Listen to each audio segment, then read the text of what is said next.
trees there. Yeah, I have to be quite honest. Up until now, it's been 70% or 80% my maps, but this one is definitely a. Well, I take it back. Definitely a copy a copy off the internet, off freemaps.com, so everything should be fine. But yeah, let's there are certain elements whereby I have a job and I sometimes can't get to making a full map. But I'm glad that you enjoyed it. I now know what level my maps need to reach. Yeah. Thanks. Pretty trees, isn't it? You know, so. It really added it because to be you had this issues here, didn't you? That you couldn't see stuff, and that was nice.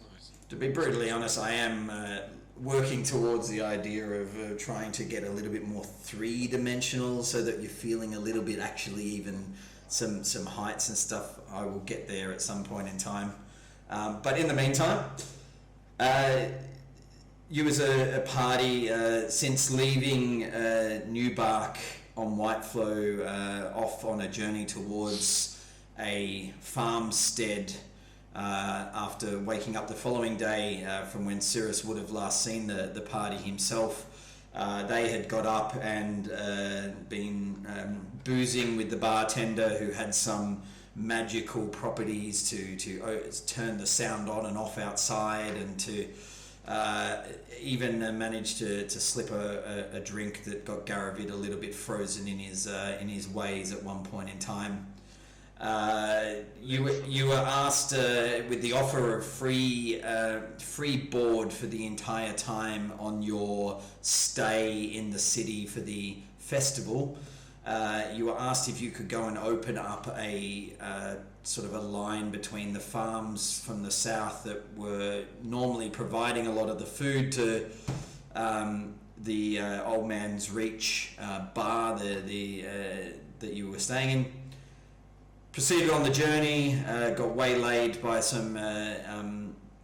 The group got waylaid by some a ambush on the way down, obviously set up to waylay other trade up and down. You managed to dispatch them with an unknown archer running off into the distance, running away from you, seemingly quite powerful, leaving you to go, but getting away, as you guys put it. At this point in time, Constantine had found a dagger, of which later on he would learn, or not learn, depending on the rolls of the dice, how to actually use, would allow him to sort of blink in and blink out of the space that he was in at that point in time. Continued on the journey, managed to overcome a large trench dug out in the middle of the road, which was laid there by some giant worms, of which you managed to, without even question, dispatch the two children of a very large worm, and through some terrible rolling on its behalf and some actual lucky rolling on your behalf, actually managed to do a fair bit of damage to this worm, but it ran away, leaving a chunk in the side of the ditch, allowing you to the following day make a Mad Max-esque style fly with a horse and cart, and managed to get it over with 3 natural 20s in a row, I think it was, onto the other side of the ditch, and continue your journey with the skies opening up around you. As these skies opened up, you pulled into the forest to get away from the rain, this big thunderous cloud coming in, and moved into these ominous forests that seemed to not be fully alive, not fully dead, but just in a state that didn't seem right to you. And all of the people from Faralax Scar recognised this as well, that it's something that you had heard in the history had made these forests the way they were. You met a druid on the way, whose name is always forgotten by this DM, at least Fevin, I believe, was the name. and she took you into her magical hut, or what she had created, and gave you a place to rest, having given some special things like lightning toasted tree branches and a couple of other spells and other things along the way. Waking up the next day, she actually fell dead at the feet of Constantine, who proceeded to try to pick her pockets and instead got whacked in the face by a spore cloud, which you later on, reading from her notes, suggests that he has somewhere between 35 and 40 days, now -1, to survive, and possibly -2 based on his terrible efforts in battle in the recent day. You continue on your journey with some great navigation skills of Toe leading the party. You managed to find your way through. You got caught into a bit of an arrowhead of the trees, and at that point in time, Toe said, "We can get around." You bumped in then, at this point in time, to another gnome, making acquaintances very quickly with Keith, who had joined to the party, beguiling you with his bagpiping ways, of which those bagpipes may have been slightly too loud and drew some attention. And as you continued on your way, you got ambushed again, this time by some seemingly tree-like creatures that were hovering in the trees.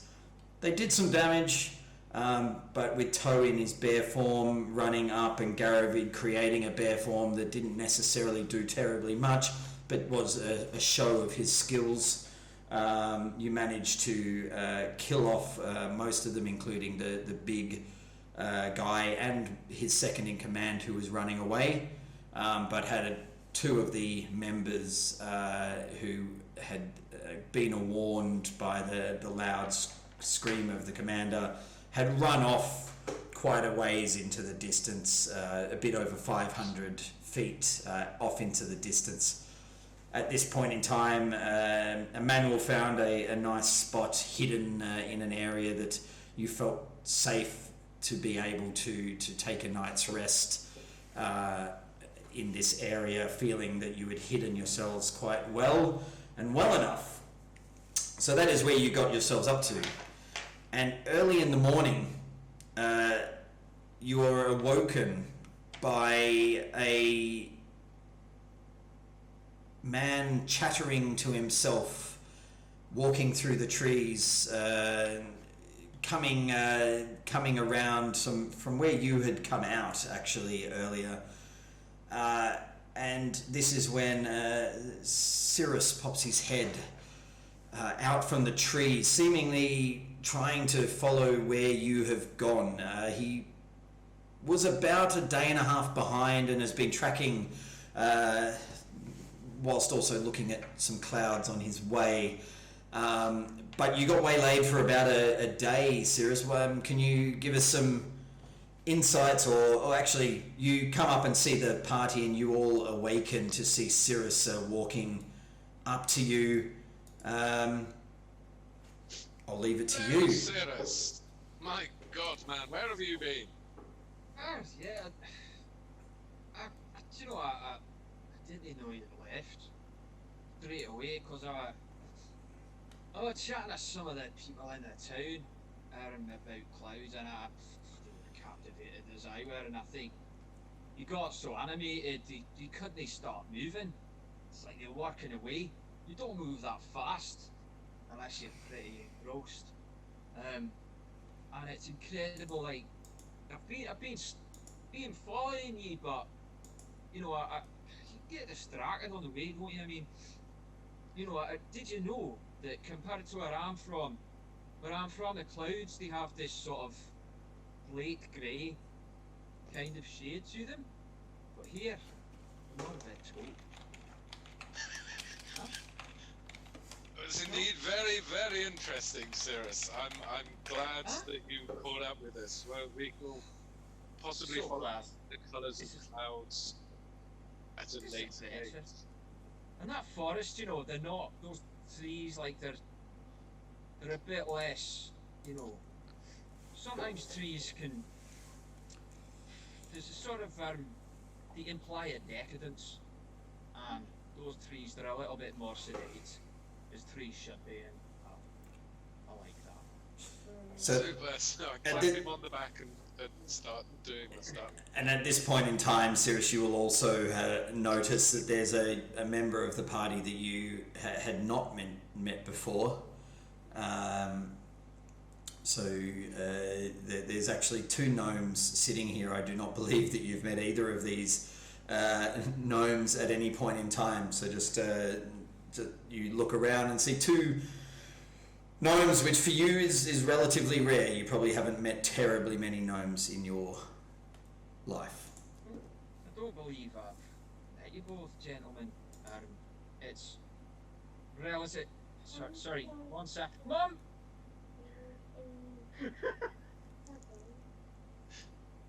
He managed to mute it at just the right time. Yeah, that was a perfect. It's pretty impressive. Yeah, yeah. Where's my tea? Sorry. You did it. Calm down, Mum. Mum, the clouds, they've got away. Yeah, oh, yes. Sorry. Yeah, my name's Cirrus, gentlemen. I'm a cleric from, you forget the name of your god, don't you? Sometimes. Over the top. Hello there, Cirrus. I'm Keith. Piper. Positive to Off me. with my hand. Playing that. You know, I like the drone in a pipe. That's really my kind of instrument, because the drone, one note. A drone. That's why I like. I can't stand the noise. I really thought I would like it, but that drone gets right in my brain. Makes It can help soothe a hangover. The drone's beautiful. Love it. FG's. Love it. How about yourself, my friend? Pleasure to meet you. Hey, my name's Bo. I'm a gnome, as you can see. What I can't actually make out what race you are. What are you? I'm a human. Right, one of those. Standard. Don't see many of those humans. So if Keith and Toe, if you wanted to describe yourselves, because it's the first time you met, and Cirrus, if you want to re-describe yourself to the rest of the party at this point in time, that would be amazing. Well, Cirrus, very dark hair, thick beard, very sort of stern eyes. He's a big fella. Tough looking guys. Sort of armor plated, about 6'3". Warhammer, shield. He's talked about. He's mentioned he's a cleric, but looks like he can handle himself in a fight. See, they see a guy who can handle himself. He's a priest. Obviously, he's got eyes that character. They're serious. Maybe doesn't look like someone you'd go and chat to over a pint necessarily, but someone with a passion, not someone who's indifferent to the world, should we say. If Brian Blessed was younger and far less interesting, probably won't. That's quite a... Slightly quieter. That's probably where we're at, I think. Toe, do you want to go next? Alright, yeah, so I'm short, as gnomes tend to be. I'm about 4 foot tall. Quite young for a gnome. I'm about mid-20s, but going through somewhat of a rebellious phase, so I've got kind of a punk hairstyle and mutton chops and big bushy eyebrows. Kind of dressed in somewhat of a urban hippie style, so kind of loose-fitting clothing, and I've got a big mace strapped to my back, and a general, if you're up for a drink, I'm down kind of demeanor. So, yeah. I'm fairly similar looking, but a bit more conservative than Toe. I've also had huge bushy eyebrows and a fair-sized conch as well. But I've just got generally travelling attire. Conch, big nose. That's a big dick. That's for the barmaids to find out. I've just got my bagpipes with me, and I like to play like kind of it's metal but done on bagpipes. Like it. Simples. Yeah. Yeah? I like Metal any sort of rock done on music. bagpipes. Like doing, do like rock gigs at taverns for money. It's like Not like AC/DC corn, inspired, but maybe. More like AC/DC, Metallica, stuff like that. You know, that sort of. Very cool. At this point in time, you all wake up. You have been refreshed. You can all, at this point in time, take a long rest if you haven't already had it, or already done that in your character sheets. Do that again? So on the top right of the screen, it will have a spot that says long rest and short rest. If you go in your view, at the top above your hit points, at the top above your hit points there's a thing that says long rest and short rest. If it's not there, then it should be under your settings little button next to your player name, and under there you'll have long rest and short rest. Yeah, I've done mine. I've got Okay. my bardic installation So back. cleric, Yeah, I wonder whether you have to uncheck the spell slots as well. I don't know whether it does that automatically. have you No, I found? think you do have to uncheck them. I had to uncheck the bardic. Yeah. It should actually reset them theoretically, but Yeah, you that's should okay. do, yeah, don't think it does. Toad, Long or short, sorry. Duncan, did you long? Duncan, did you find them? I will set it for you, and we'll try to find it. 1 hit point down. Yeah, that's okay. I Rogar. did it for you anyway.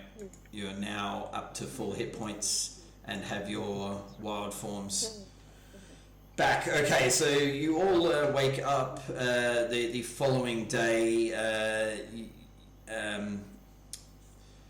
Cirrus, you will notice that the clouds are more at the sort of altostratus level of cloud at this moment in time. Yes, I have been writing down cloud-like names Printer's not working on that sheet with me. into my sheet, but you'll notice the rest of you, they're not that grey at this moment in time. The rain has cleared up. You will notice that it has rained a little bit during the night, but there does actually. You can, anyone who has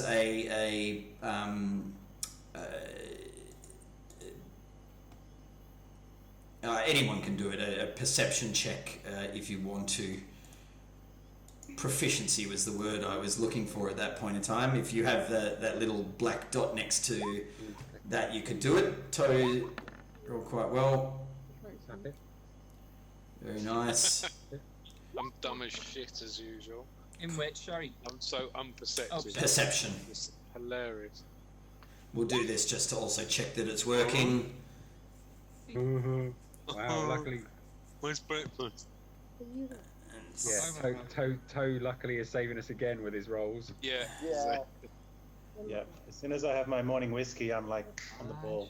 Yeah, I'm sharp just as a sitting tack. there with a bowl, hoping that David's going to make me Yeah. some breakfast. I still haven't had my morning brown. It's just in the middle of the. It's in the middle. If you. Oh no! Come on. So if you're just in there and you go to where it says perception and click on it in your sheet. Have you got the plug in? There. Shit, I see what I'm doing here. Alright. Oh, for some reason this meeting will run out of time. If it does run out of time, we'll 10 minutes, yeah. have to jump straight back in again and we'll make a bit of a pause. It's a bit of a weird one. That's weird. Yeah, it didn't do that last time. Hasn't done it up until now, but they're probably realizing. Anyway, while we're there, Cirrus, did you just roll a d20? Well, I've seen in a state made it. You can see the different browsers, which is a bit bizarre, to be fair. Yeah. No, I did mine already. You did that for me.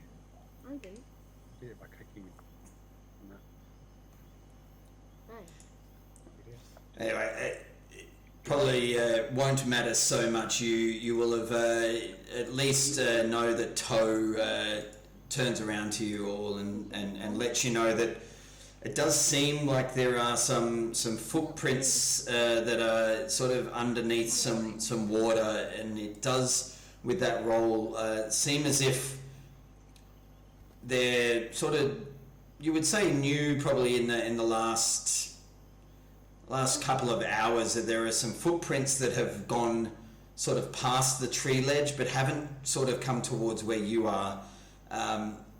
They look like they've sort of walked up past the edge of this cliff face and then walked back down again where you are. Whether or not anyone has spotted you or not, you wouldn't be sure, but they've definitely walked up past you.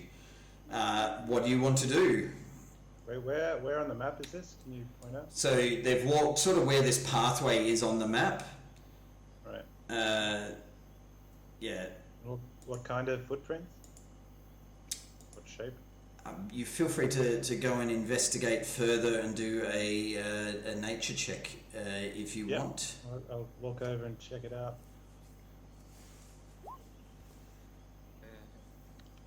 Okay, Toe got up very close to these creatures the day before, these tree-like creatures, and you, as some of them fell over directly in front of you, you'll notice that there's sort of a similar look to the root-like protrusions that were coming out of the base of them, that you could probably imagine that there's a few more of them had sort of wandered up. It does definitely look like they went in a north westerly direction and now have sort of gone back southeasterly, so you can see two-way traffic. But this has happened since we've been asleep, or what?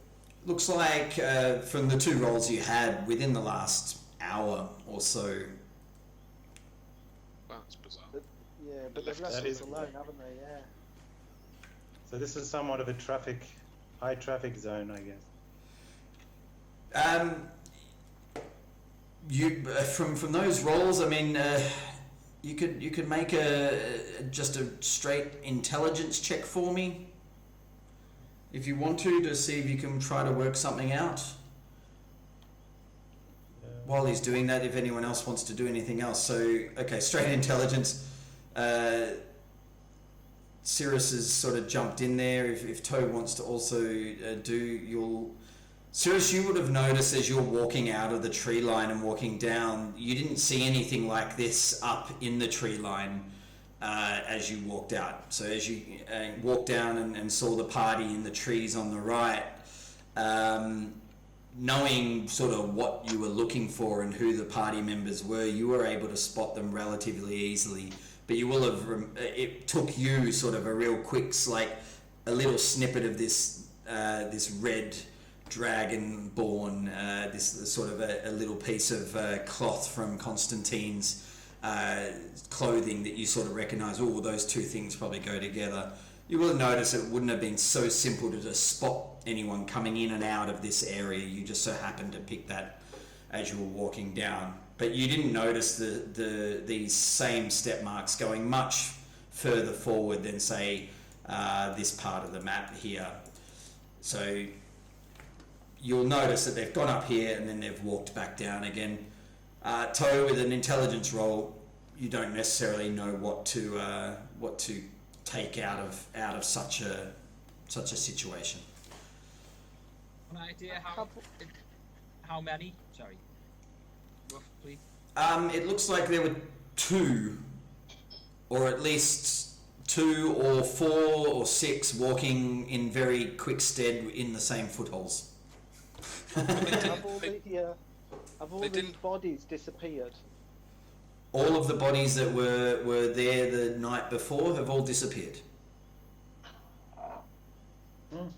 But they didn't. The footsteps didn't work towards us and then work away. They didn't walk towards you. They just went past. So it looks like they didn't notice us. with Well, the maybe they were collecting their dead, because there was a couple we killed up the top here. Two fell up Yeah. there. So they could have been getting them and taking them away. Well, there's certainly people who've marched to the top here and marched back down again. Who knows what they went up there for, but they didn't stay long. It's either a party walking around, or they were collecting their dead. Either way, they didn't see us. I think we should carry on. I think, well, more fool them. I mean, there might have been a nice Killed them. fence up there to look at, in which case I think we should go and look at it ourselves. It might be, nice bit. I think we came from this way, didn't we? Oh no, we Yeah. came from You did? through the trees here. Yeah. Yeah. Came through the trees here. Well, I for one think we should probably get ourselves together and head towards these caves. If we hang around Yeah, here, exactly, I can't cope with another battle with tree monsters. So I think we should head off, get our things together. It's great news that we've got Cirrus back. We'll need him and his massive axe, I'm sure. Thank you. Are you alright, Constantine? You don't look too well, man. You look a bit peaky. Well, I might have accidentally inhaled something from a dead woman. Oh, It's a long story. I'll tell you on the way. Yeah. To be short, serious, he's going to explode.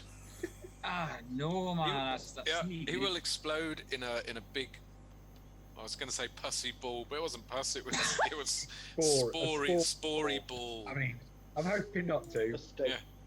Gotta So- keep away from the dead, man. Once they're dead, they're Well, out of the living. I know, but let's chop because time is ticking. Sure. If I can learn anything about how to heal or. Oh, I think I might have another cup of coffee, if you don't mind. There's no rush here. I like a nice glass of warm water. Splash can be Super, yeah. Tepid tap water, is it? tepid. You know it, man. You know it. Yeah. That's the way.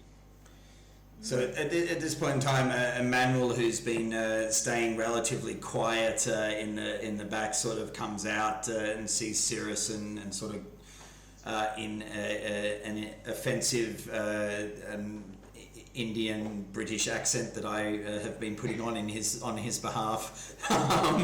He comes out and sort of looks around and puts out his arm and sort of how do you do? I'm good. I wonder whether it's a good idea to send the Bertram up in the sky and have a look around. Is there something wrong, Emmanuel? You seem to have had a stroke.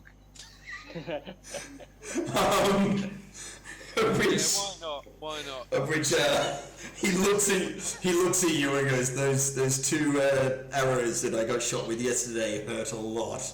Right. So yes, it's somewhat changed my accent overnight, but them's the breaks. This is what happens. Yeah, send Bertrand out. That's a good idea. Do Yeah. a quick scout. Let's make sure see where this entrance to the cave is. It can't be far. According to the map, it can't be far. Yeah, it's probably. Let's go and have a look down here. While he's up in the air, we can kind of go down here and have a look. Okay, so you guys, he sends the familiar, the owl Bertram, up into the sky.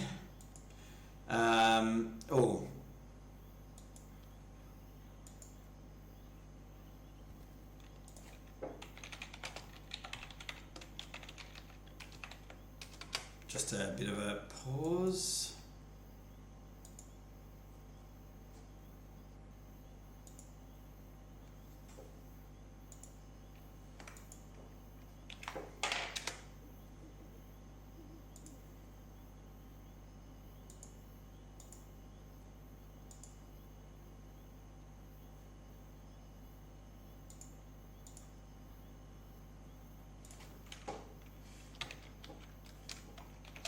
How you sent it out just as I wrote that. Yeah. Very good. Wasn't sure if anyone needed. Yeah, because the other one was invalid. Yeah.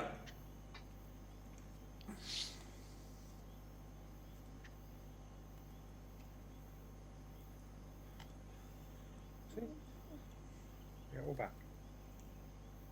2 minutes, I just need to 2, I 3. must have drunk about 3 pints of water in the last 2 hours. 1, 2, 3. You're back in the room. All right. So he sends that up. What are you all doing as Bertram is in the air, knowing that someone should stay by or nearby him to make while he's blind? Yeah, I'll stand by him. I'll have a quick look at the map and see if I can work out how far we've got to get before we reach these caves. Yeah, I'll go and stand here just in case anything comes from this direction. Okay. You take out the map that you had. Roll for me a survival. A survival check. Okay, 1 second. I just need my my dice roller here to I hope that Duncan can jump back in at some do stage. this for me. No, level 3. Survival. Hang on. You know, I just need to load the page in. Here's Duncan. Sorry about that, Duncan. I accidentally closed D&D Beyond. Yep. Wait, hang on. Survival. Yes, you can. So click on that B there for me. That's it. Very good. Oh, nice. Nice. So looking at the map and with a little bit of support from the directions you got yesterday from Toe, you're able to sort of look at the map. And it's not a to-scale map. They weren't cartographers at this point in time. But you could sort of get a sense that, like, where you saw that there was about a 500 to 600 foot distance between where you are now and a clearing area out of the area, this clearing that looks like that's the start of this tunnel area. So you probably from there have another 100 feet to the mouth of the cave. So 600, maybe 700, depending on how good their skills at drawing were. As you had sort of seen from a distance the other day, you know that as you come up, it really gets to quite a steep cliff face almost in front of where these caves are meant to be. Bertram goes in the air. I just want to check something. So Bertram goes in the air. He looks around and with a pretty good check, Bertram scans a distance. He only is able to go 100 feet away, so he's a little bit further down. What he's able to at least deduce is that the tracks that you saw travel for about another, say, 100 or so feet, and then are met by a bunch of other tracks that then lead away back towards the cave system. And then Bertram flies back and pops onto the shoulder. So you would probably deduce from that that there's more than just two creatures further ahead. What would you like to do?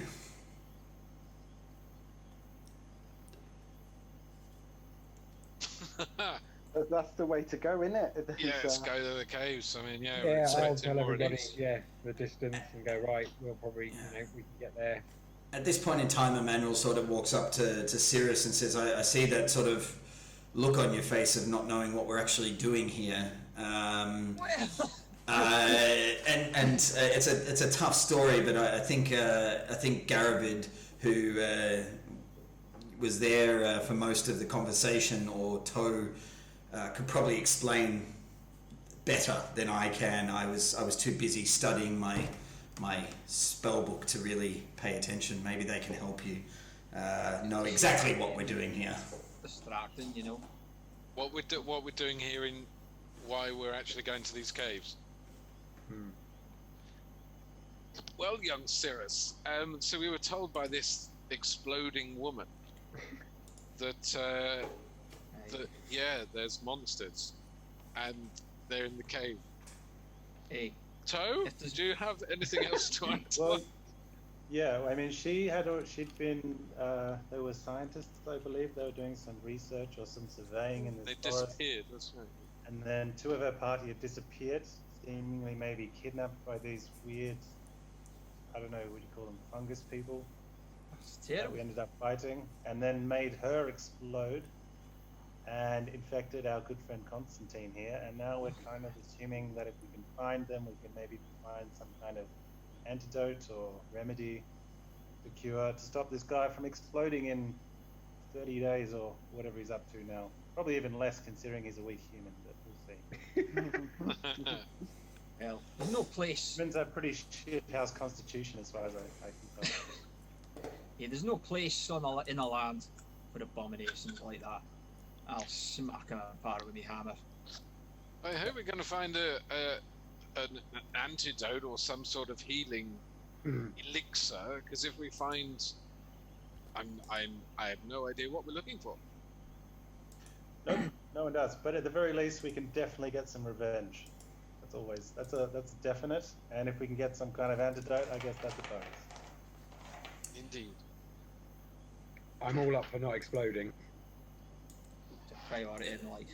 Yeah, Cirrus is as a man of some version of healing, or at least what your god has provided to you, your knowledge there, and the fact that you weren't there at the time of this, I would allow you to, if you wanted to, try to garner some more information.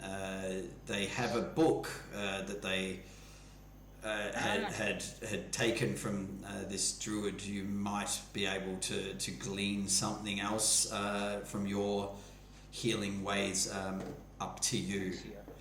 I wouldn't mind having a read of that, if that's This the book right that fellas. I have, you mean? Someone. Okay. I'll give Cirrus this Thank you. book. Hand it to him. I know and say, my "Yeah, I know my healing both actively and spiritually. It's funny because it's almost like I've remembered. It's almost like I've read something about myself in a sense. That it's not so much following a god. It's following the skies, the clouds, in and of itself. Where we are from, what we are part of. But listen, plenty of time for me to talk to you about that. Don't worry. It's alright. Can I just shove this book in his hand and give the other guys a look like, what the fuck's up with this guy? I'm going to explode. I'm a bagpipe. Yeah, of course. Like a thunderstorm, and we all know what they can. Sorry. Yeah. So Toe. So Toe turns around and sort of just slams the book in your chest and walks away with the book from this druid. Okay. From there, Check medicine or just read it. Yeah, fine normally. yeah, I would suggest a little bit of time reading it would be required. So we can have a look at that a little bit later. A skim read probably is not going to do the job. Okay. As you take the book and pocket it into your little backpack that you have with you and get ready to go, how would you like to make this journey towards the caves? We're going to do this stealthily? Maybe send our stealthiest ahead to do a bit of recon? Yeah, I for one can't do stealth. Look at the fucking size of me. I'm bright red and massive. I have stealth as a scout. I'm happy to scout out the. And I have been stealthy sneaking out of places where I've had large tabs from as well. So I'm a fair bit stealthy. Right. So you I want. can go along with Constantine. Yeah. Check Yeah, I out like later. that. Somewhere down here, isn't it? Okay, so down in this direction, I don't have a specific map for the next 500 feet, but I would like, if you wish to stealth along the tree lines, or do you want to walk down the middle of the path like Reservoir Dogs style? Like what sort of way are you getting from this relatively open pathway down towards? I'm going to go up here. Okay. I'm happy to run ahead, and just check out, make sure the coast is clear, and kind of wave you guys You on. might fall over Yeah, a and couple of hurt I can take yourself. me and Keith can go and check it out, and then you guys wait here for a minute. We'll give go a it a couple shout. of hundred yards ahead or something. Okay, so make some stealth checks for me, and Garavid, if you can make an acrobatics check for me. Ooh. I'll stride, but there's no point me trying to stealth it particularly. Okay. So, Keith and Constantine, you stealth up somewhat together as a group roll. I'll be okay with that. You stealth up 100 feet further and look from there. Feel free to make a perception or an perception check for me.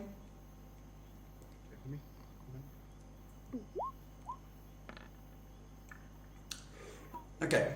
From the 100 feet that you're standing at the moment, you don't see any movement ahead of you, nothing around this area. You're pretty much sure that there's nothing, say, no movement within the next 100 to 200 feet in front of you. It's nice morning daylight at this moment in time, so you can see a fair way.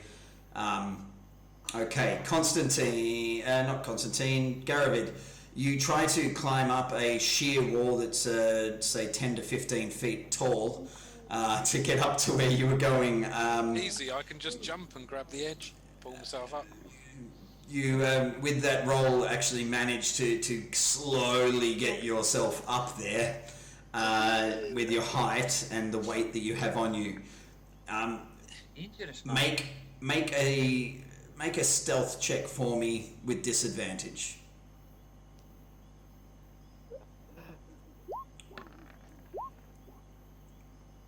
Oh, Like silk, you just slide up perfectly, the bulging muscles getting you up to the top of this ledge and hiding behind a tree in sort of a style of very much James Bond-esque behind the tree with your hands up in the air. Good. Emmanuel sort of is walking along, looking around at this, just thinking, you idiot, what are you doing? And Cirrus, you said you will sort of walk up along behind, I'm guessing. Yeah. Okay. Sarah's already got one pace. He walks up. Yeah. And it's So just for argument's sake, I'm just going to move you all to the top of here for the next 200 meters. So do it up about there. It's not the same map, but I'm going to use it as the same concept. Mm-hmm. Okay, so and Garavid, you're up on a steep embankment up on the side here. There is that's grey, so it's not showing up very nicely. Do it in orange. There's a steep embankment here that goes a bit like that, and you climbed up probably the shortest face of it from what you can see at this moment in time. There may be some other way down. But it sort of goes upwards like a little Lion King buff up to the top. Up this way. In that direction. Okay. The other two had sort of walked up around 100 feet. I won't say that this is 100% to scale, so I'll double the distance. So 50 feet will be 100 feet on the map.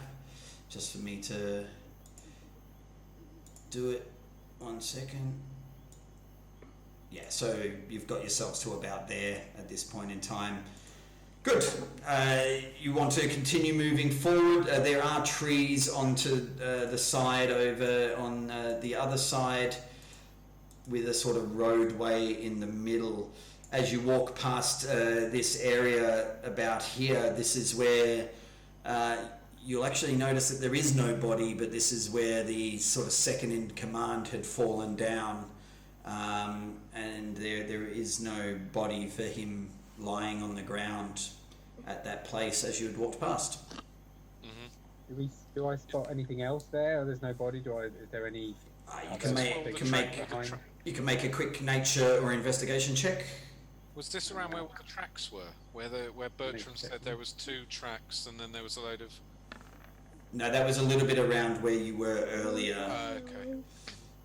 Okay, with an 18. So you can definitely see that there's some, like a bit of a groove or a little bit of a flat groove where something has been pulled away in the direction of the caves from there. Okay, what would you like to do? When you get to about, so if we do this right, just on the distance for you guys to have a bit of an idea, that when a double is about, so 50 is 100, so 100 is around 200, so that's 200, you would have another 300 to 400 before the cave entrance, so Should this... Constantine and myself still keep stealthing forward? Yeah. okay, so move yourselves. You've got each, say, 2 sets of movement I will allow you to do, so 40, you normally have 60 feet, so just, you're moving at half pace, so that's good. Around there, 50 feet sounds about fine. So I've got... And make another stealth check for me. The rest at the back, what are you doing? I'm going to move up a bit further to gain some height to see if I can see any further. That's my idea. But this is really steep here, isn't it? You said it's getting steeper and steeper, so I'm not going to be able to get down again. It's getting steeper and steeper. You probably won't be able to get down again without doing something special. Okay, Constantine says, okay. Oh, so they've gone a long way in front now, so I can't. Can I see anything around? Because I've got height. No, so you at this edge, and then there's really just a large amount of trees running forward. So it's a sort of a crag running up, and then a bunch of trees underneath that area. All right, can I run back and jump down and then come round again? Because I'm just gonna get stuck here. You can run back and jump down again, if you would like. Unless it goes off the map and there's another way, and I can. You can also feel free to check that. Feel free to check that if you want to. What would you like to do? Yeah, I think I want to go up here and have a look off this way. Okay. Let's just take first the stealth check. So as you're walking along, Keith, you sort of accidentally squeeze your arm on the bagpipe bag at that point in time and let off a little bit of a. You're not sure whether or not that will have given away where you are, or if anything's there at this moment in time. Okay. The rest tow. So Emmanuel will follow along with you, Cirrus. So whatever you do, Emmanuel will do at the same point in time. I want to kind of stay within eye shot of them. So as far away as possible, I'll still seeing them. I kind of keep it constant. Okay, so you sort of stay about 100 feet away to make sure that you've got good distance on them. Yeah. Yeah. Can't drag myself. Can't select. Oh, sorry, you can't select yourself. 1 second. Oh, it might be me being. No, it's me. It's me. I just forgot to shift it across. There you go. You should be able to move yourself. And actually, I'll give you some movement of.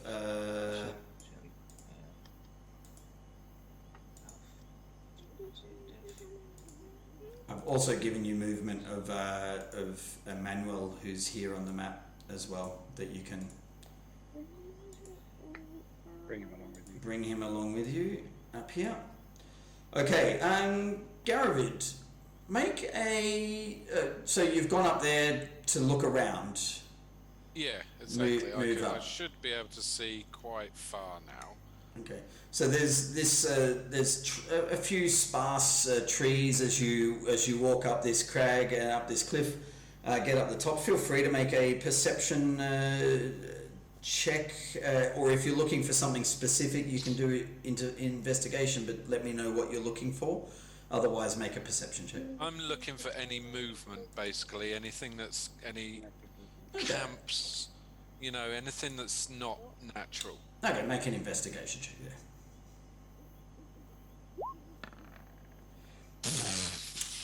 Yeah. Yep. Bunch of trees and a cliff ahead of you. At this point in time, you didn't even hear the bagpipes go off, and you don't know where anyone is at this point in time. So, yeah. I think I'll start heading back then. Good. While he's heading back, the rest of you at the back here, you're just slowly moving forward, a bit out of distance. Do you want to keep, let's say, stealthing forward? Is that what you wish to do? Yeah. Okay, so move forward a little bit further. Yes. Yep.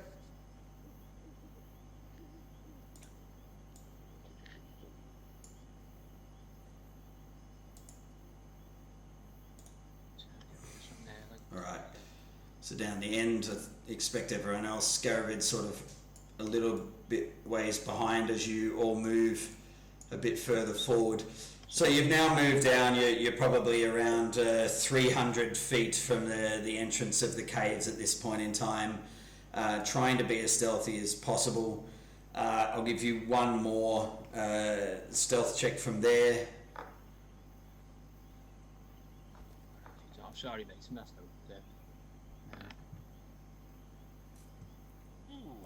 Hey. Oh, very nice. Okay. The bagpipes went off, but you're so adept with the bagpipes that you have a special method to shut them down really quickly and make it sound like it was just a wood pigeon. Wood pigeon, or something. A tree creaking and moaning as it shifts a little bit in the winds. So you believe that you're quite stealth, and no one will have been able to see you walking up at this point in time. The rest of you, I will get you to all start doing stealth checks from where you are as well. And me as well.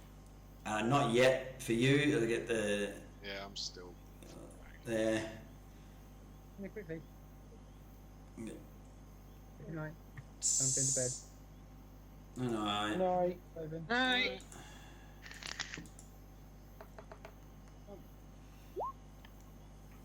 Manuel stealths quite well as well. Cirrus. Probably not, but we'll try, because disadvantage. Yeah. So. Okay, so the first one disadvantage, but that's okay. With the high rolls of everyone else, I'd say that the little clinking and clanking of your armor as you're walking along is sort of muffled away by by Toe and Emmanuel sort of walking a little bit in front of you. It's buffeting off any sound as you're moving forward. Definitely not being heard. Okay, we will shift back. I will do the next one just for 100 feet based on those stealth rolls. We'll move forward a little bit further forward in 100 feet movement. So I'll allow Cirrus, I'll allow Garavid to catch up. So we've got another 300 feet before we get to the front of the cave, another 200 feet as you're walking up. At this point in time, it does start to open out a little bit. Some on the left-hand side, there's a tree line that runs straight down as you're walking along. And you actually see that this big cliff that you had actually seen before is a cliff face, but there's a sort of jutting element to it. So it actually goes deeper in on the left-hand side of the path. So it's sort of, there's you're walking down, trees on your left, and then all of a sudden the sort of cliff face that was running horizontal to your vision then sort of starts running in vertically with your vision and then comes back around again. So as you're heading down that way. you will have known from your use of the map that it sits. This cave entrance does sit on that left-facing side as you're heading in. You're about 300 feet from what you know as the cave entrance, but on this map we'll say you've got another 2 rolls as you're walking up into where you know that there are definitely people, but maybe trying to get there without causing too much other issue or being noticed. So I will get you just, I won't worry about the map too much, just roll all a group stealth check again for me.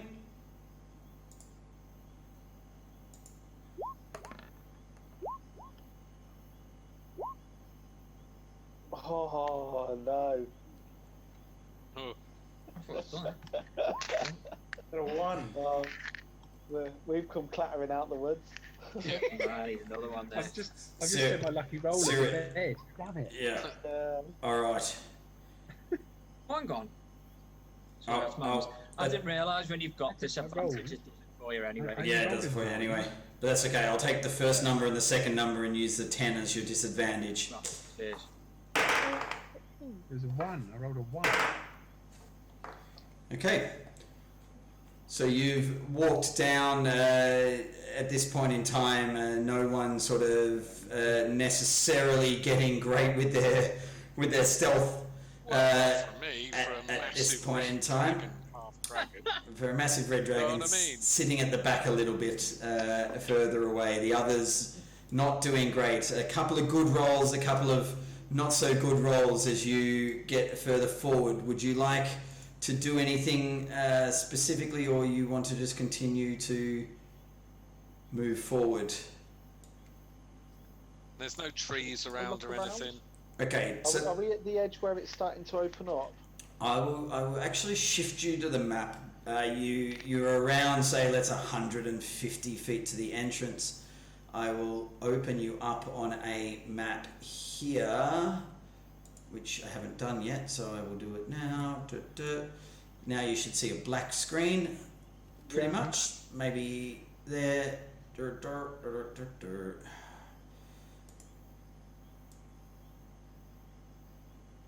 Okay.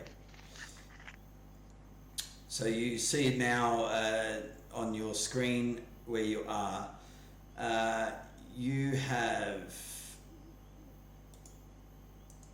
Sorry, let me just set this up to give you an idea of what you can see, because it is in good daylight at the moment. Alright, you on the right hand side, or where you are at this point in time, is able to see a cliff face, some trees, the cliff face there. Ahead of you in about, say, it's according at least to the map, about 100 feet away is a river that you remember seeing on the map, this small, very, very thin river coming down into the location that you were meant to be heading. You can't see terribly much beyond there. There's a little bit of mist coming from what you assume would be the cave entrance. The trees are sort of the cliff is overhanging a little bit, causing some shadowing coming down, so you can clearly see what you see there, the edge of a tree line on the other side of the river, and the cliff face on this side as you're walking forward. Yeah, so that's where you are at the moment. You should all have access to yourself, I hope. If not, I will give it to you really quickly. 1 second. We're not on the map. Oh, Here we are. oh I didn't. I was hidden. I didn't move it. Top left. I'll just make sure that Keith is on the map. Okay.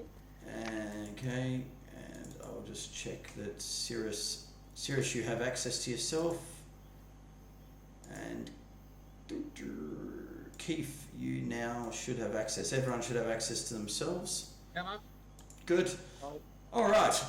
So, getting there, you've all sort of got. You've got Constantine and Keith a bit further forward. Garavid all the way at the back, the other three walking up together in a line, but I'll say that you sort of managed to catch up a little bit to each other, with the others being about, say, 20 feet in front of you at this point in time. Did you want to be more tree line, or are you happy that you're walking up nice and slowly? I will have to reset the zoom in a moment when that happens. Okay, so yeah, the two at the front. Actually, everyone can roll stealth if you want, but the two at the front, are you going tree line or are you going in the middle? What's your aim? Probably stay in the tree line, a bit of cover. I agree. I agree with my known friend here that we should head towards the river. I think our water supplies are probably running low anyway, so the river seems a good place to aim for. Gives us some. But through the trees. But through the trees, coming. Yeah, we can. Yeah. So we can both see, obviously, that this kind of direction. Can we have a look, see if we can see anything up ahead? Yeah, so you've got your movement that you're able to do, and you're able to make what are you looking for? Just for something, or are you just trying to... Tree men, to see if there's any movement for the tree people. Okay. I'll let you make either an investigation or a perception check, whichever one is for you more advantageous.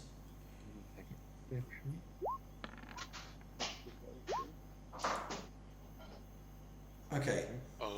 So Constantine's sort of more focused on the river up here, and with it being a little bit further away, is not able to necessarily see anything up further. Keith, as you're walking up, you will get a feeling that there's a little bit of movement happening out here in the tree line on the left-hand side. Nothing untoward at this point in time, but you will definitely sense that there's some movement happening. Yeah. I try and make a hand signal to Constantine of like looking with my eyes over there and make him move like. All right. Just make Constantine, just for the sake of it, make a survival check for me.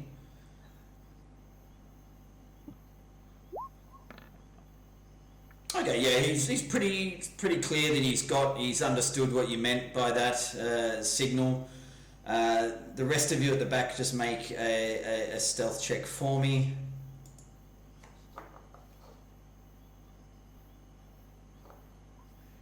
And actually, I will get Constantine and Keith to make stealth checks as well.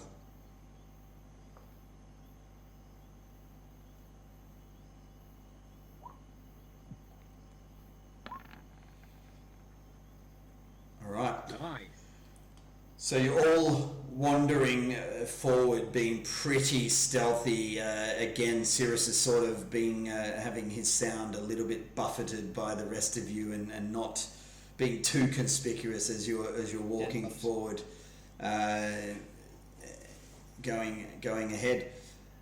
So with that, actually, you will notice with those investigation rolls and with the stealth checks, you will actually notice that there are two of these tree creatures that you fought the previous day here in the bushes to the left, looking out at you, not necessarily noticing all of your presence at the moment. They're sort of looking at each other as well, trying to do symbols and checks to each other, but they're trees, so they're not very good at it at this point in time.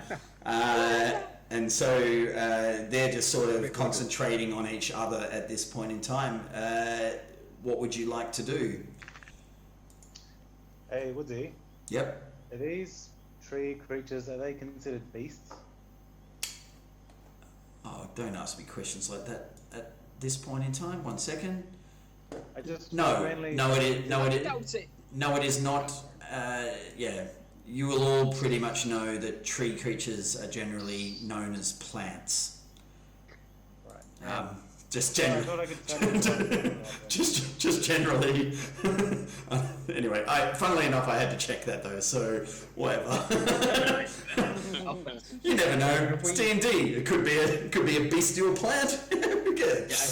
I've never seen one, so Yeah. Have we all noticed the two tree creatures? You and Keith definitely have noticed these two creatures onto the left, but you'll both also know that they don't know that the rest of the party's there, so because they're not paying attention. I'll turn to the others behind and just put my hand up and go, right, and get them to stop. Okay. I will actually get you guys to make survival checks as well, just to see if you understand that he's saying stop and not come and give me a high five. Oh, good work, Toad. And good work, Sirius.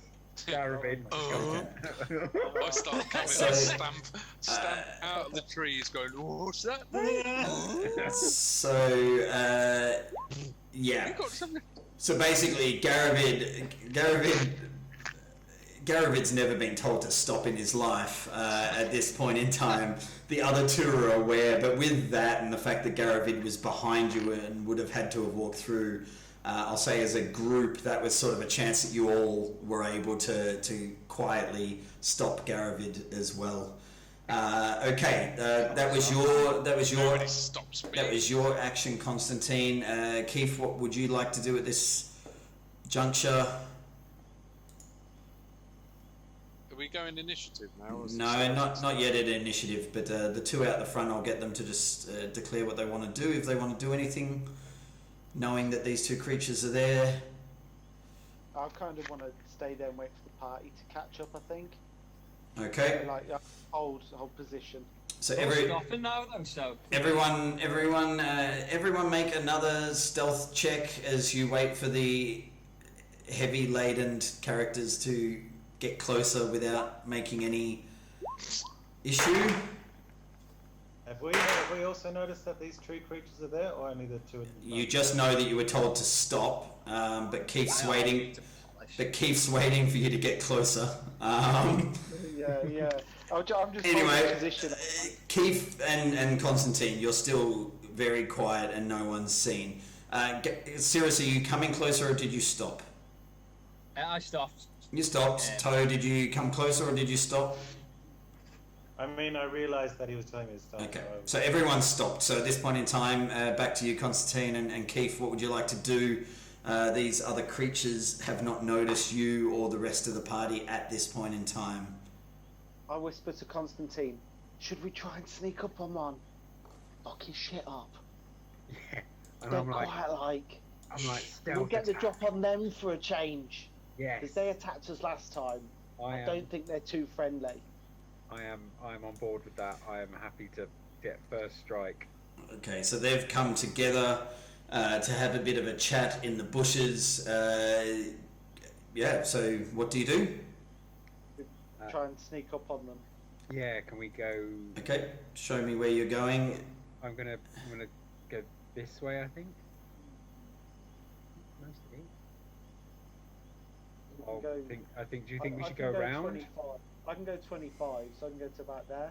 Yeah, should we head that into? Yeah, I think we should head into the trees. Okay. Quietly as possible. You're going to go both quietly as possible. So both do another stealth for me as you walk up towards these two creatures who are chatting to each other. Come on. Right. Come on, Keith. Yes. The two of them, as you walk both up, within probably 10 or 15 feet away from them, the two of them have now sort of got to turn back. They're sort of looking a bit down in this direction, sort of looking there as in like, what are we doing sort of thing. There's slow moaning of their sort of tree voice to each other, travelling through the leaves. As far as you can tell, they have not noticed you at this point in time. The rest of you are just staying where you were, stopped. No, I want to move. No, I'm going to grab Garavid and say, mate, stop. And then maybe just, because we don't realise exactly what's going on, right? But I can assume that these guys have told us to stop. Garavid, are you going to let him stop you? Why didn't from my what was it was it a perception or whatever? Yeah. Survival. Was it survival? Yeah, I don't. Yeah, Yeah, I've it was got a clue. actually, I haven't got a clue what's going on. I'm going to carry on through. Okay, so I would allow just before you move. I'd allow. Oh, sorry. And that's just, you know, we've lost that. Yeah. A few hours, lost a few episodes, Yeah. that's fine. But if it's more than 2, yeah. Cool. Sorry, Duncan. All right. Just at that point in time, Garavid was about to walk over to where he was. What I would allow is that Toe make an intimidation check as you turn around and tell Garavid Intimidation. tell him as you turn around and tell Garavid to stay still. Make an intimidation check. Will you let me, if I can use my druidic forces inside my belly, I want to try and summon up a bit of bear, and maybe make my eyes kind of shift, like kind of just for a split second look a bit bearish to increase my intimidation. If that's possible. Okay, I will let you do whichever one works better for you, intimidation or persuasion, but they should be relatively the same. And well, for the flavour, I'll let you do it with advantage if you want. Yay. What is advantage again? You press Shift. L or something? I think it's shift and then the number. Is it shift? Oh, yeah, got it. Yeah, Garavid walks off. Rubbish. Garavid didn't listen to you at all, Toad, at that point in time. Garavid, please make a stealth check for me. It's going to fail this, aren't I? Okay. So I think we got to check him. This one here turns back around and looks up in this direction, sensing that there's a sound further up, and quickly says to this guy that there's something going in that direction at this point in time. They both turn around and look up in that direction, in the direction of a sound that they had heard. Quickly, what would you do, Constantine and Keith? Could I use minor illusion to make a sound behind them, the other side, like to try and draw their attention away? You can. You can. I can make it 30 feet away. Yep. So to sort of be just on the wall behind them here, is that where you want to go? 5, 10, 15, 20, 25, 30. So back here as well. If it sounds like a rock falling. Okay, so the two creatures standing there hear the sound of a rock falling in behind them. Please make a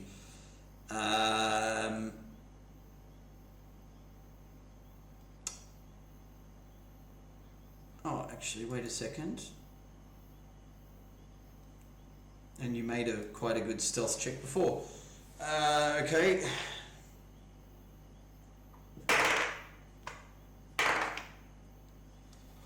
All right.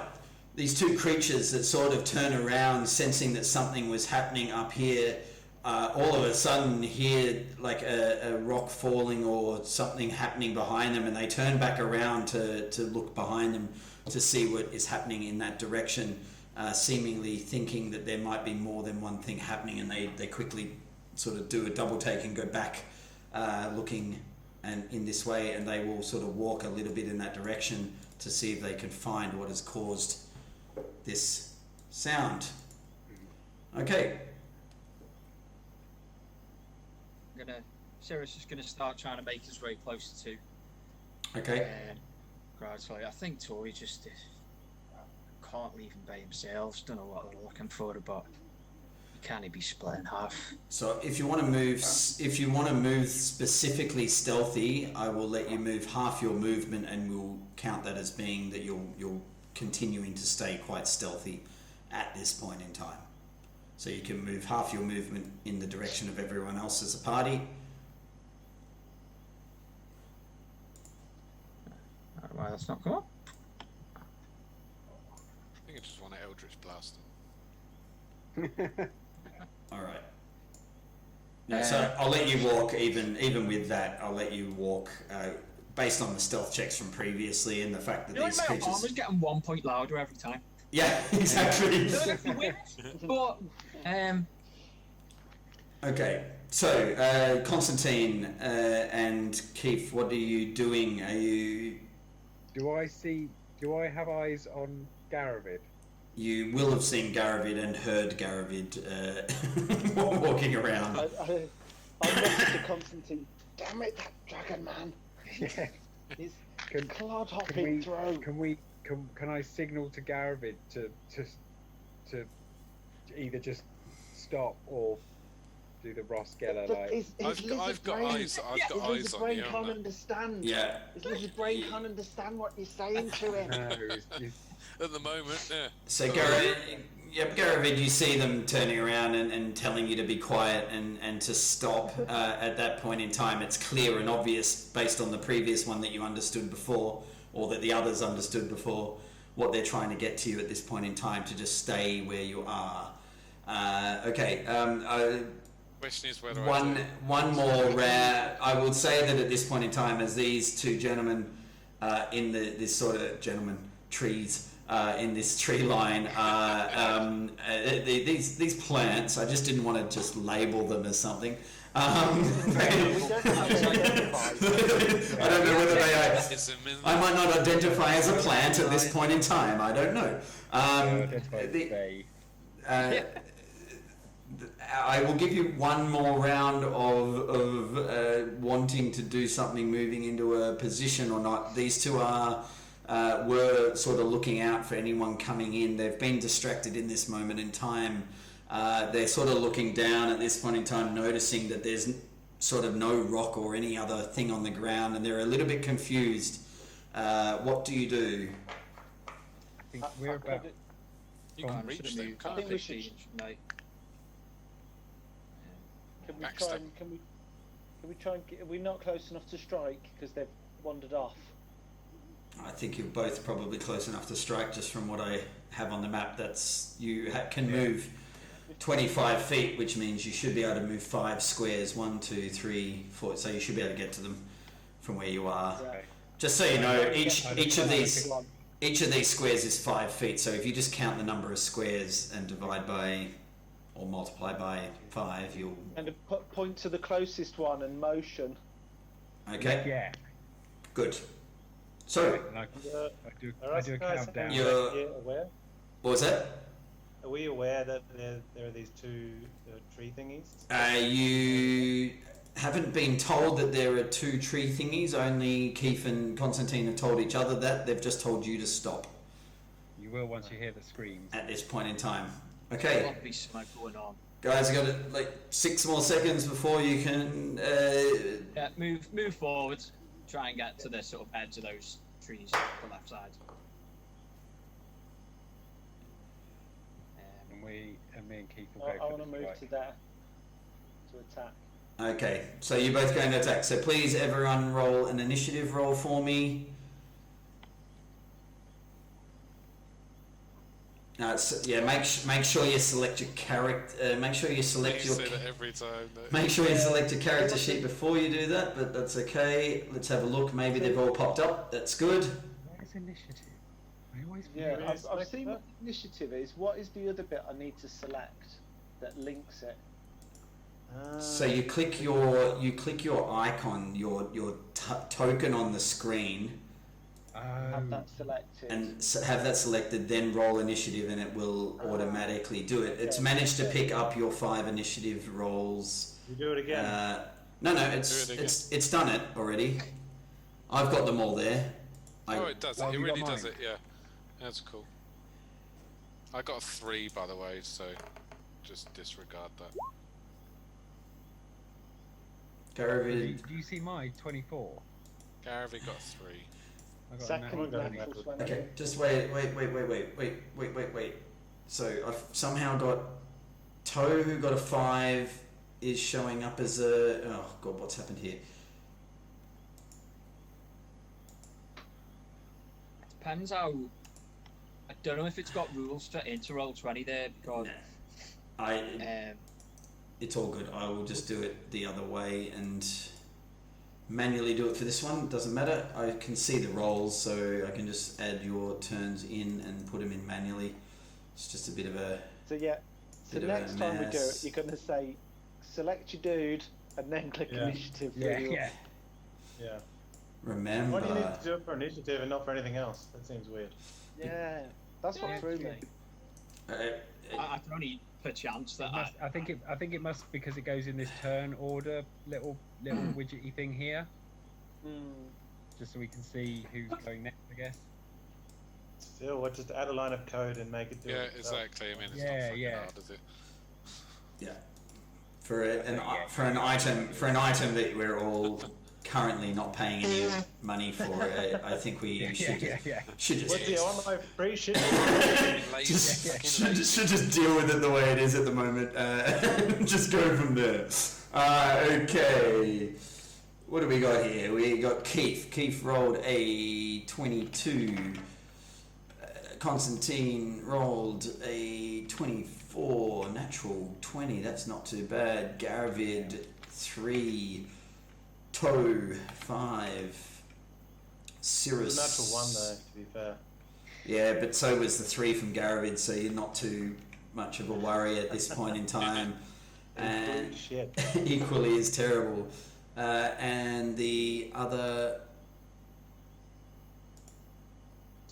Serious. Probably what he'd want to roll a 10. Right in the middle. Yeah, Oh yeah. Nothing to get excited about. Or yeah. upset about. Just a bit of this, a bit of that. Yeah. Yeah. A tepid roll of the dice, if you will.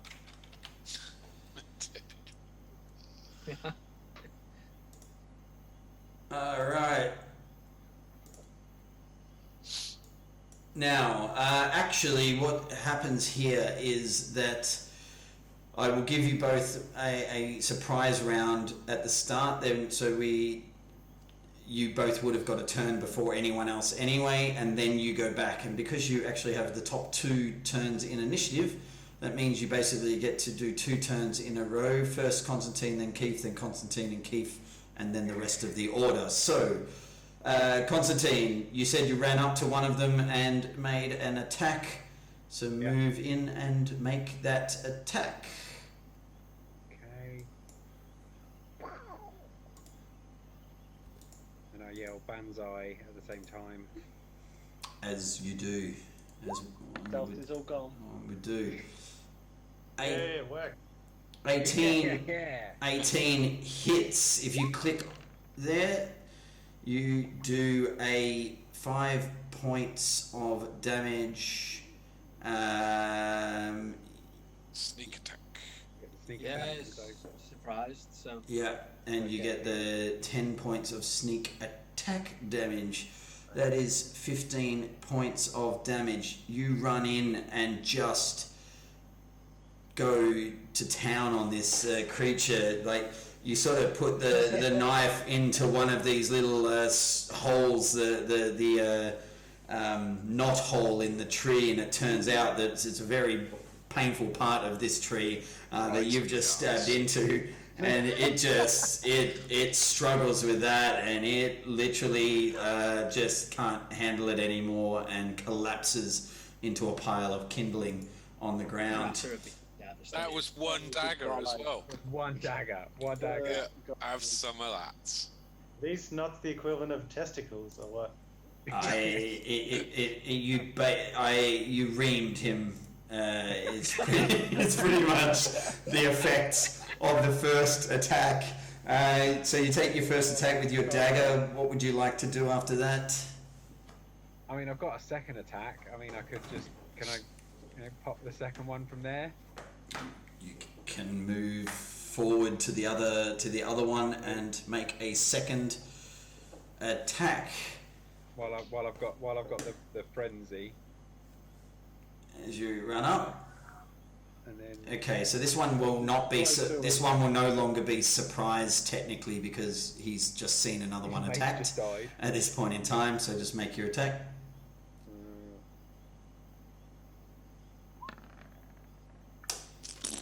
You are so excited by the fact that you've made this one fall down so quickly, feeling so proud about yourself that when you come in with your other dagger, you manage to go wide of this tree. That is the issue. That I guess that's your turn.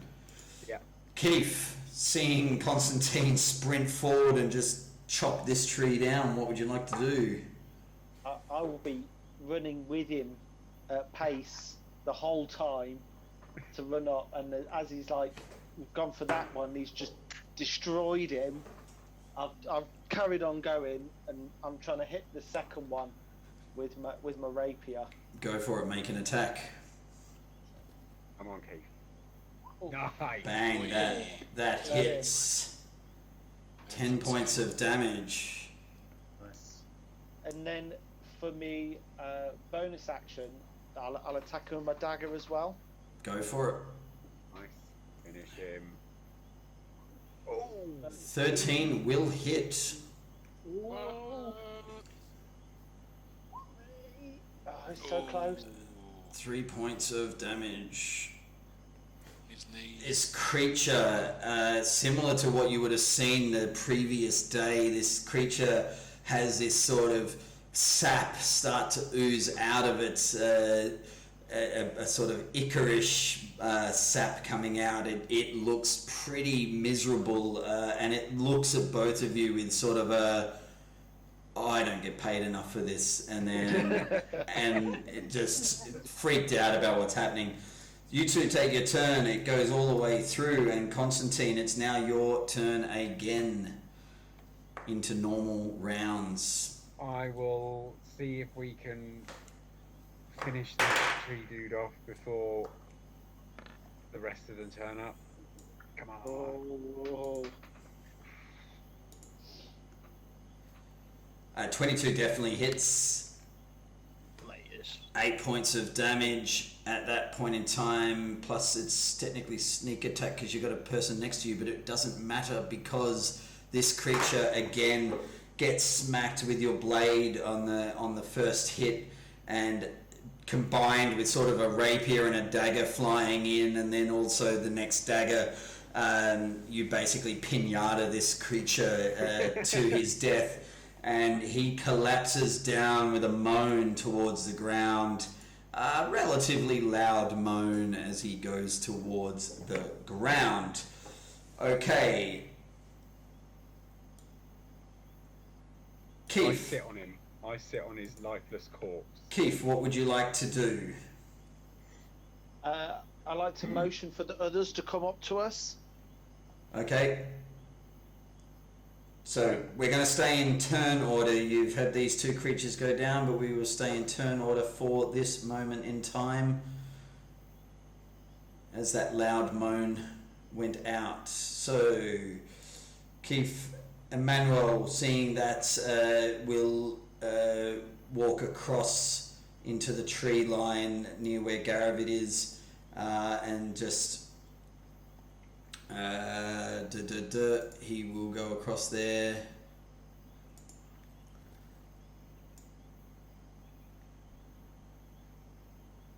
And he will, I guess, cast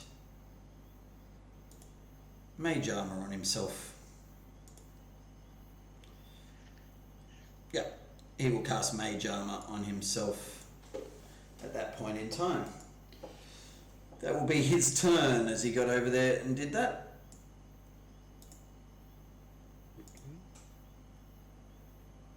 Good. Yep. Cirrus. Cirrus is gonna make his way over there and say, "Fellas, what was that racket about? Terrible noise in such a jungle place." That's a 10. Okay, Toad. Alright, I'm going to also leg it this way, and then once seeing that they've dispatched these two guys already, I'm going to put my neck out here. I'm saying well done, lads, and see what I can see down this corner and see if anyone's been notified by this moaning. Where are you looking? Giant tree. How do I point? How do I make points? Hold down on the map, but down here. So down this direction here. Okay. Make a quick investigation check. Just to say, Jen, sorry, at some point, I've got, believe it or not, I've got a Tesco order coming between 9 and 10 p.m. Only order I've fired next 2 weeks. So we'll have to nip down and sort that. That's okay. That's all right. For 10 minutes at some point. Alright, thanks for that, Rich. Invite him up. You getting anything nice? I Let's think have I'm a spending supermarket about tour. 35, 40 quid on coffees, to be honest. All right. Food in there as well, like, don't get me wrong, but To- them's the hard.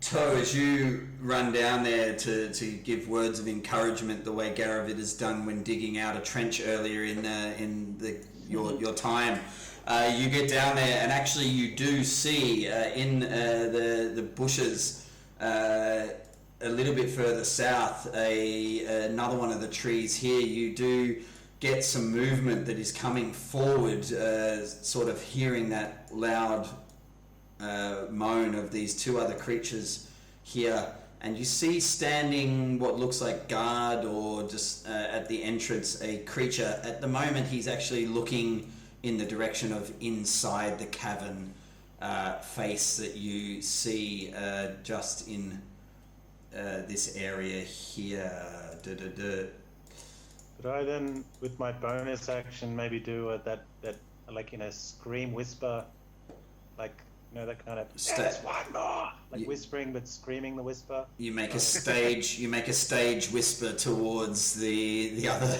guys where you are. Yes, that's perfectly fine. You can make a stage whisper to let them know that there is something further.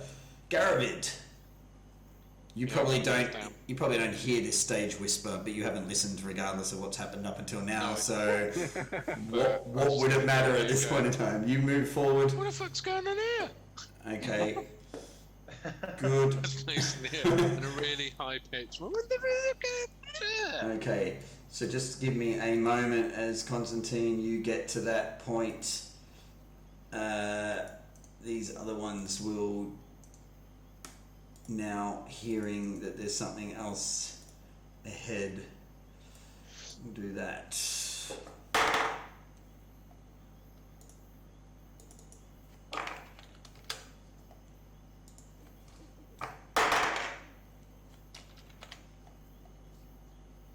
Oh, actually, sorry.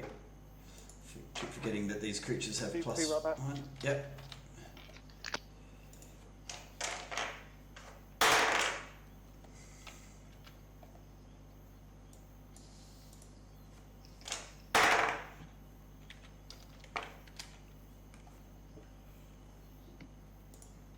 Okay.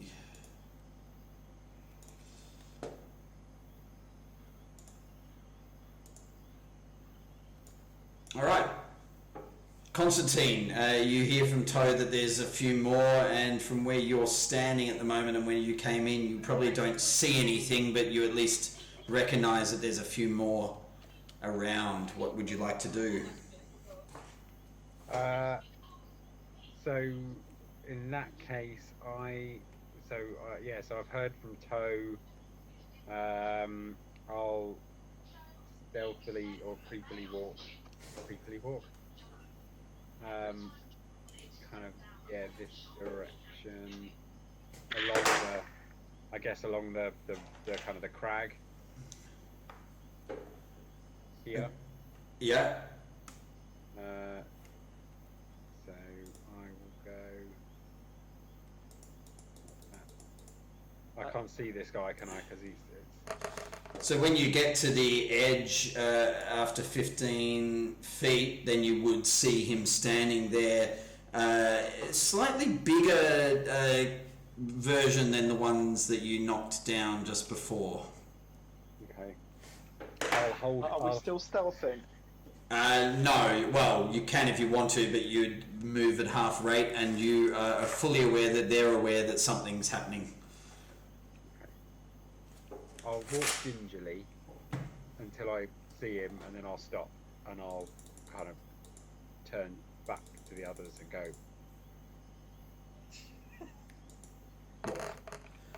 Okay, and is that your turn? yeah. All right. So I'm just setting myself up properly. Good. Okay, so that's your turn to there. Keith, you see Constantine sort of do the Gumby arms in the air. Yeah. So I'll move up next to him, Yep. because if I go to there, will I be able to see him then? Yep, you would be able to see him. And then what I want to do is I want to go, do you call that shrubbery? And cast Vicious Mockery on him. Nice. Very, very nice. Pulling Call out. that foliage. Okay, so let's just do. Let me just double check.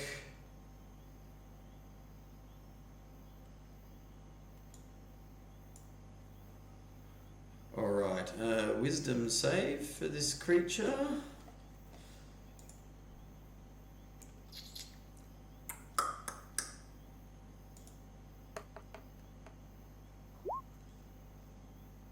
All right.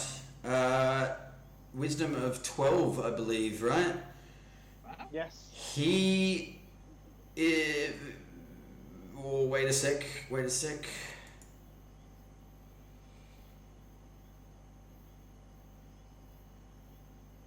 Just to double check if this creature is smart enough to actually be affected by that.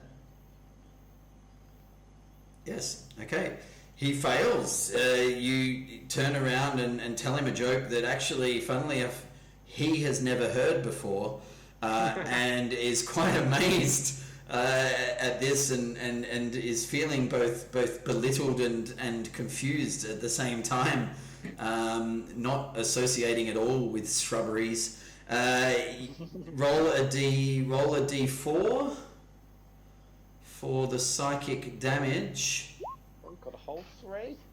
Ooh, 3 points of damage to this creature, and he will now have disadvantage on the next attack roll it makes before the end of its next turn. Okay, so it has now. I will just put that symbol on him to say he has disadvantage on his next roll. Okay. Over here, I will go. So all of a sudden, from one side, it's 17.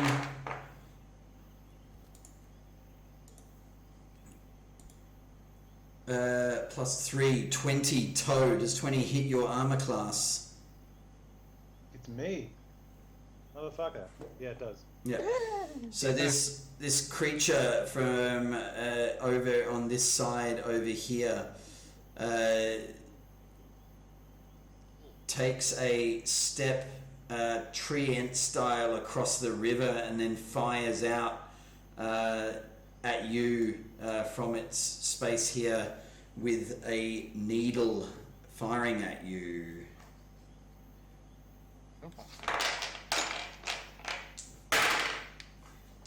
Double ones. It does 3 points of damage to you. Unfortunately, I'm going to have to jump back out and jump back in again in a second. I'll put the stuff up in a moment. 3 points of damage as it takes a fire with its needles at you. Why can't I do this? I can't click on my damage thing. I will do it for you. You've taken 3 points of damage. It's there, but I can't click on it. That's right, I did it for you. It's okay. Alright. Stepping forward, 1, 2, 3, 4. Across the river on the other side, another one comes out and fires at Toe as well. This time a 6 will miss. It fires out and it turns over its shoulder and makes a very bellowing, windy gust in the direction of the cave entrance. Emmanuel, hearing all of this, will move across 5, 10, 15, 20, 25, 30 to there, seeing this, and will take a shot at this one with a fire bolt. Fireball. Warm feelings for fireballs with my experience as a sorcerer. Just cause. What was that? Just from playing as a sorcerer in the campaign for a couple of years, just fireballs like a number of times. Just Yeah. like chromatic orb, the warmth in my heart. You know, So he fires a firebolt and actually hits with a 12. But for some reason I'm not getting the damage, so I'll just roll it there instead. Oh, and does a full 10 points of damage to this creature down here. I feel it's not right that I can't swell on like Dave Lee Roth in real life. Yeah. Start chatting fair with it. So Manuel steps out, having sort of set himself up with his mage armor, then turns around and sort of creeps out, having been hit by these the other day. He fires out a firebolt at it and manages to do a fair bit of damage. You sort of can all smell this sort of ichorish fume come off this creature as the sap starts to burn away from it. It's not looking very pretty at all over here for those who can see it. Okay, Cirrus, your turn. Now, I don't think I can get to that one on the right, can I? Because I can't sort of hop through. Constantine O'Keefe. Yeah, you can pass sort of through your own teammates if they're the same size of you, sort of slightly. I'll allow that because there is also a little bit of a gap. You can squeeze. I'll allow it to squeeze through. So I'm alright to get up and smack him. Yeah, go for it. So you run up to this guy here. Let's fucking break you, you disgrace. Horrified at his gutter mouth. He's gonna attack him all the same. Alright. Go for it. Make an attack. 12. A 12 hits. Okay. If you I click- assume you click on Warhammer there. Yeah, if you click on where it says Warhammer, it should come up with the damage. I don't know why it comes up with both. Sorry, that's my mistake. But It's alright. My computer's running quite slowly on it anyway, but you attack it with one hand, I'm guessing? yeah. I Yeah. don't know if I haven't set that right. Okay, so you run up and do 8 points of damage to this creature who, like, winces but is also still quite confused at what a shrubbery is at this point in time. And yeah, is that your turn? Yeah. Yeah. Toe, your go. Alright, I'm going to try something a bit different this time and not turn into a bear. Ooh. I will turn into a polar bear. No, not even that. I'm going to go 1, termites 2, and eat 3, them. 4, 5. And I'm going to cast Shillelagh as my bonus action. Okay, yep. How do I cast? You've just cast Shillelagh. You've just cast Shillelagh, so you've done that. So then just click on your. It's a attack. Isn't a shillelagh a club? It's a tiny going to- guitar, isn't it? No, so No, it's like the sort of club, Irish club. club It's quite that I'm sort of holding. knobbly looking. Yeah, but in the spell on and D&D Beyond, it has actions, spells, equipment, features, description. Where it says spells, it will have Shillelagh, and you can just click on the +6 to do your attack. Oh, okay. Ooh, wow. Wow. All right. Oh! Natty 20, crit. So, Really well. 7. Wow. Jesus. All right. So, Oh, coming up with a roll. oh no, that's the wrong one. Sorry, just 1 second.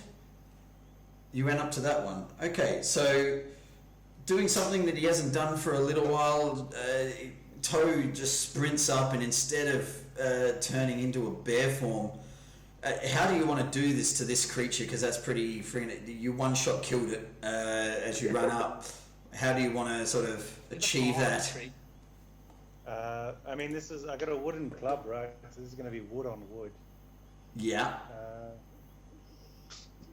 I kind of just want to go straight through it, and not like in half. Like, you know how samurais do that whole cut up, and they it looks like nothing's happened, and then the body slides off. Mm-hmm. Trying to do that. Nice. Nice. Yeah, so Toe runs up, and for those sort of looking across to the right as he runs up, sort of whacks it with his club or with his. You have a staff on you, right? That's club. A shillelagh is sort of a club or a staff, so you can make it whichever one you want it to be. But Yeah, quarterstaff. so you run up with the quarterstaff, and he runs up there and sort of smacks it with this quarterstaff, and yeah, pulls it back away and sort of looks at this tree. The tree looks at him, and then all of a sudden sort of just slides down from where the quarterstaff had gone on a slight angle. It slides down and collapses to the ground. The one next to it looks mortified as to what just happened. They heard stories of the day before. This was not what they were expecting at this point in time. Okay, it's over to this guy here who's also... Walking with, I think. Sorry, your shillelagh in it. Your uncle's got one. You're not.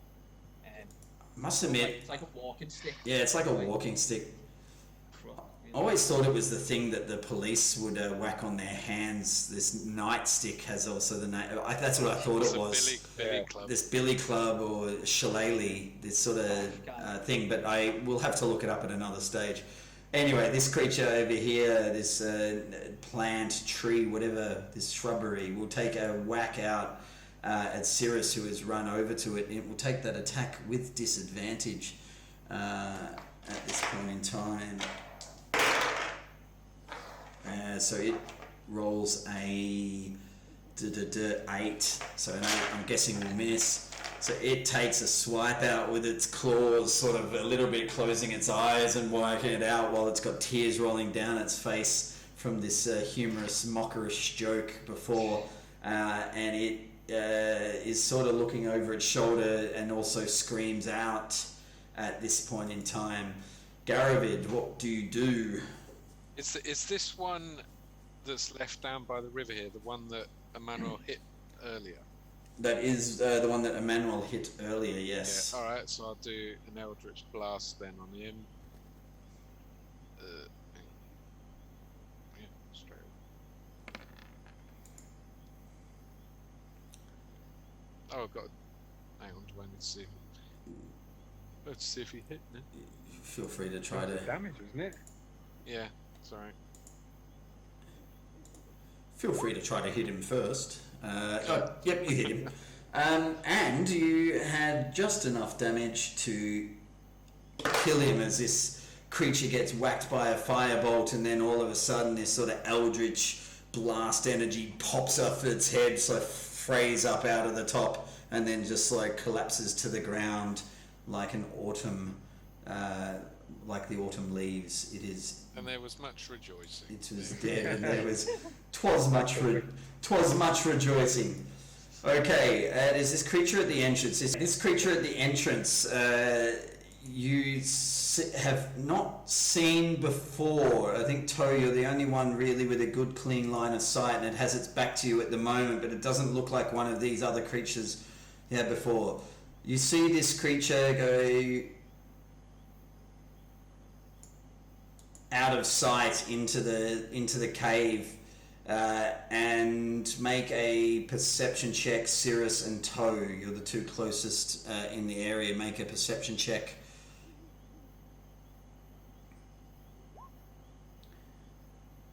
So it goes out of space that you can see, but you do hear this sort of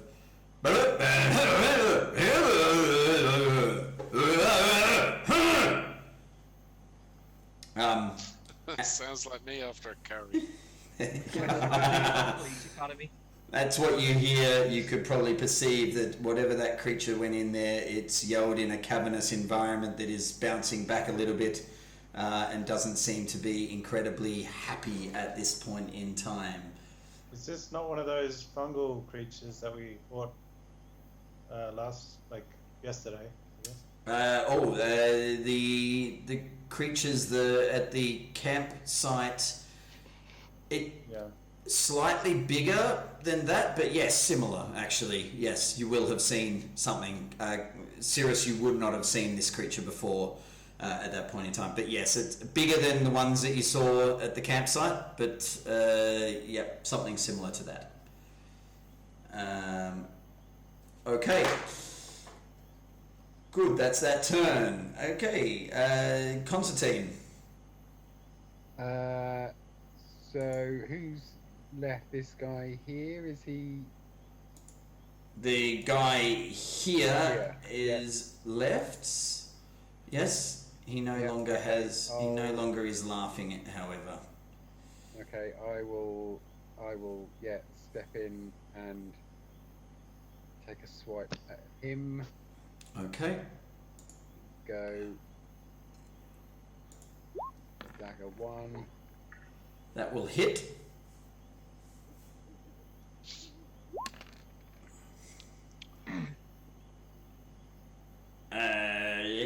And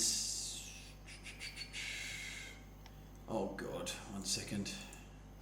I don't know if I got the sneak attack on that. I believe you do. I just need to double check it. You do not need advantage on the attack roll if the enemy is within 5 feet of it. That enemy is incapacitated and you don't have disadvantage. There is a creature within 5 feet of it, which is Cirrus, so you will get that. So you do 18 points of damage to this creature. That's a good dagger. As you walk up and slam into this creature and do 18 points of damage to it. And again, you go to town on this creature. You find that same little spot on this creature. They all seem to have it. Some of them are loose, some of them are tight, but you actually manage to get your knife straight in there and tear it a new one, and it goes down on the ground and is dead. Yeah, boy. I'm fucked. Okay, the creatures at this point in time are all dead. Another creature has run off into this sort of cave opening. You don't know where they are at this point in time. Would you like to do anything else more with your movement or anything?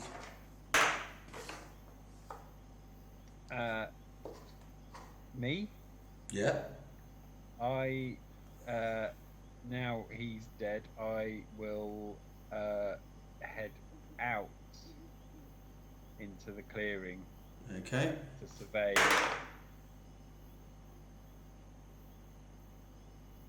What's been going on?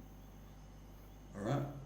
So you head out into the clearing and see Toe with a creature at Toe's feet, sort of in a diagonally spliced position, very, very much Kill Bill style, and another one to the side of it that is now cinders and ash on the ground with different coloured flame still emanating off it, and you can see from where you're standing the same amount of space. You can just basically see this sort of cave line from where you are there. It's the amount of space you can see where you are at this point in time. You can see a little way into the cave mouth. Actually, from your line of sight, let me just check.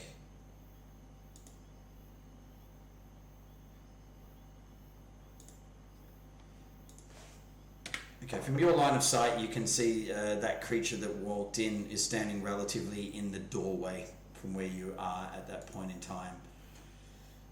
And I'll beckon to Keith and go, "We got another one." Got a runner. We got a runner.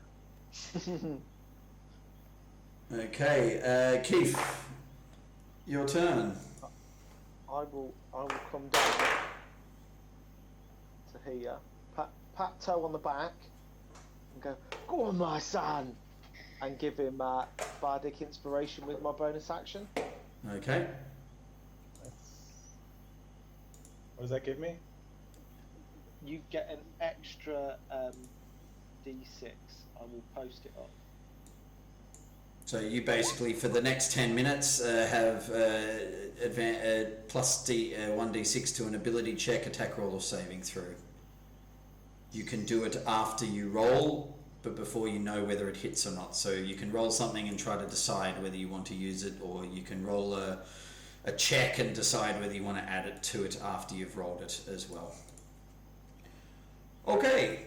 Runs over and gives his one of his bardic inspirations for the day across to Thingo, so mark off your bardic inspiration. Emmanuel is over here. Emmanuel will sort of also walk up and go, I don't know, does it seem like we should wait for them to come out to us, or should we go in there? And that's his turn at that point in time. Cirrus, creature has fallen dead on the ground in a quite painful way. What would you like to do? Ignoring the creature, Cirrus is gonna move over here and address those near him, saying, "There was inarticulate nonsense being disappearing into that cave after that sign of speak. Did not articulate very well, didn't understand him. One of the great crimes in life. I think we need stamping out." Said with gravitas. With yes, with gravitas. That's yeah, that's Cirrus's turn. Okay, Toe, what would you like to do? Alright, so I'm going to just straight up be inspired as fuck. And, to say, what have I got? 25 foot. 1, 2, 3. I'm gonna do that in life, I think. Just be inspired as fuck. Yeah. You know. Do you know what? I feel inspired as fuck today. Yeah, just be into it. Yeah, fuck it, stuff that like. Yeah. I'm going to use my I want to use my inspiration now, but I don't know how to do that mechanically. Okay. Well, before you do,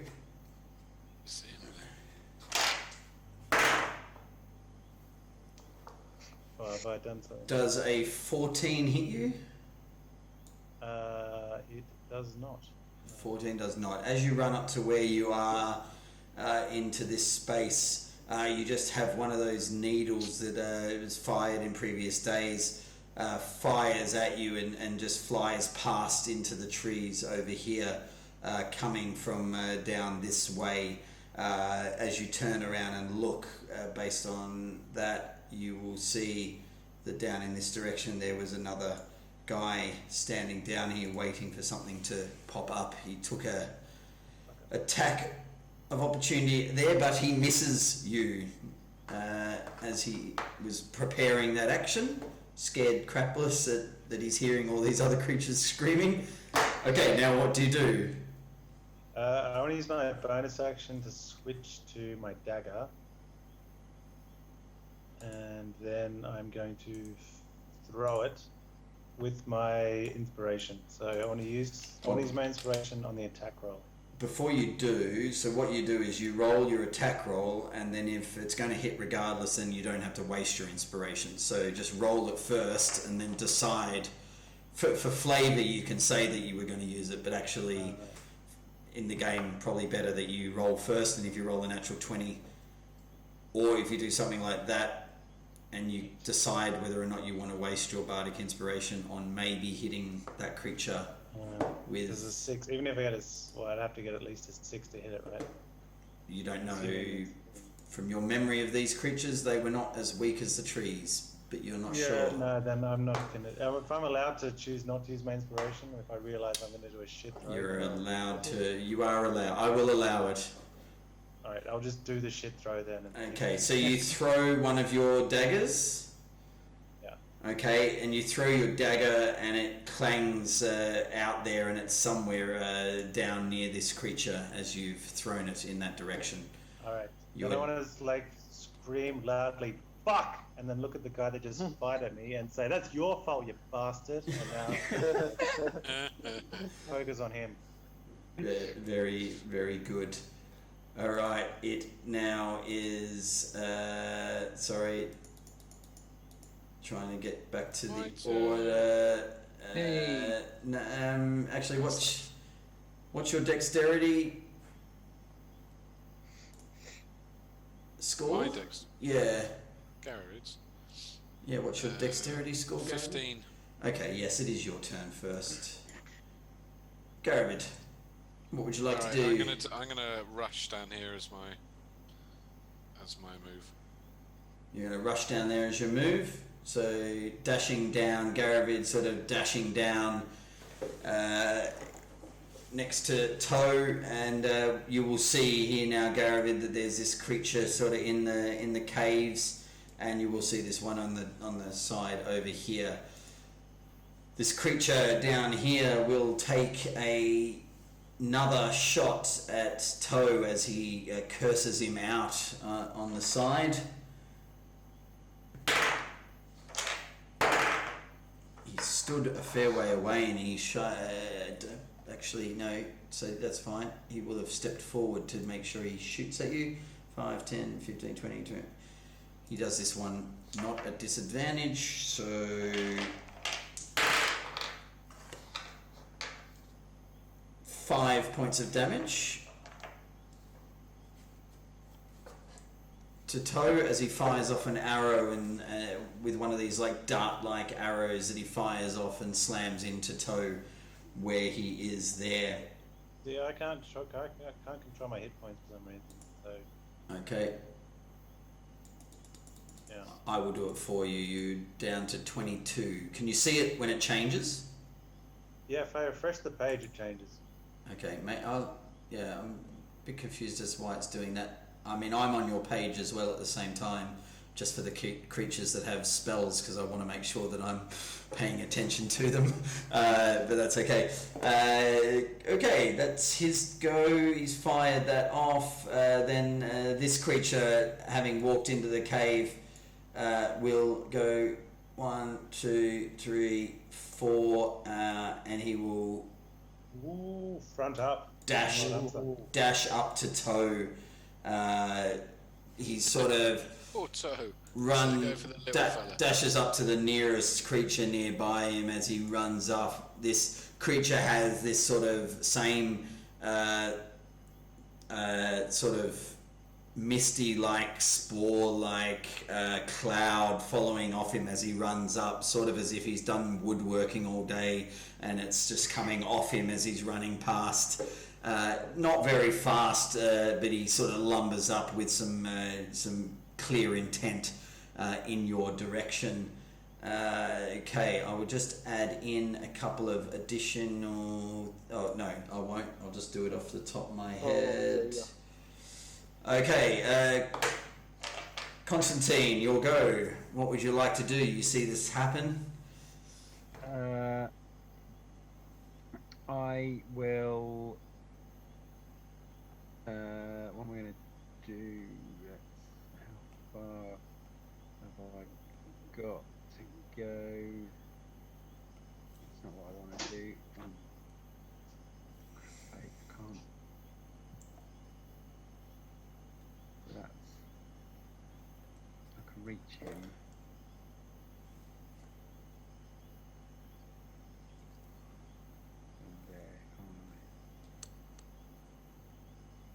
Okay, I'll pile into here with Toe and Garavid. Yep.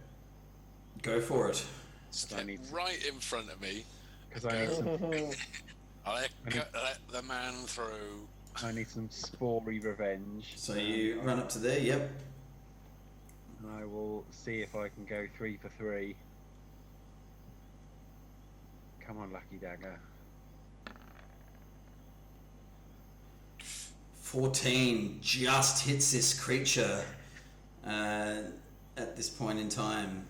Yes, go for it. And with the... Nice. Yep, so also with the next to you doing a nice 15 points of damage And to then the I'll come in with creature. a second dagger.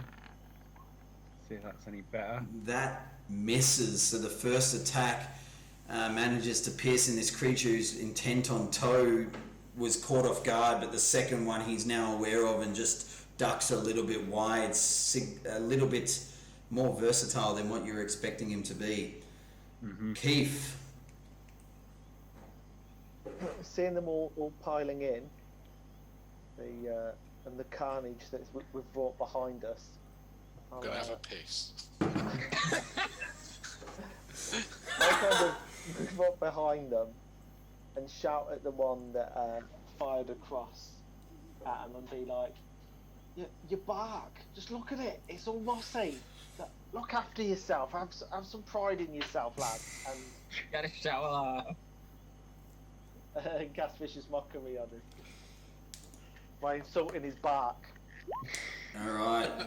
This Man creature... wears practices on a Crocs or something like that. This creature hears this comment and just sort of looks across at you with sort of a clear disdain for your stand-up comedy act, and sort of just sits there and goes, whatever, and then gets back to being intent on the two that are trying to attack it. It seems to have not done anything to it, if not pissed it off more. Good. And that's my turn. And it's his turn. Alright, then...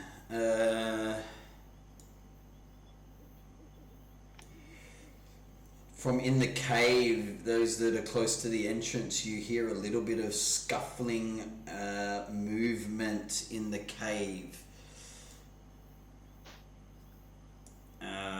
You may just see coming out of one little part, I think Garavid and Constantine, you might just see the corner of another creature coming out from within the cave system where you are there. It is now Emmanuel's turn. Emmanuel, sort of seeing this and being a bit wary from previous days of these creatures that fire these needles, steps across and plants out, if he has full range view, plants out a firebolt at this creature down here.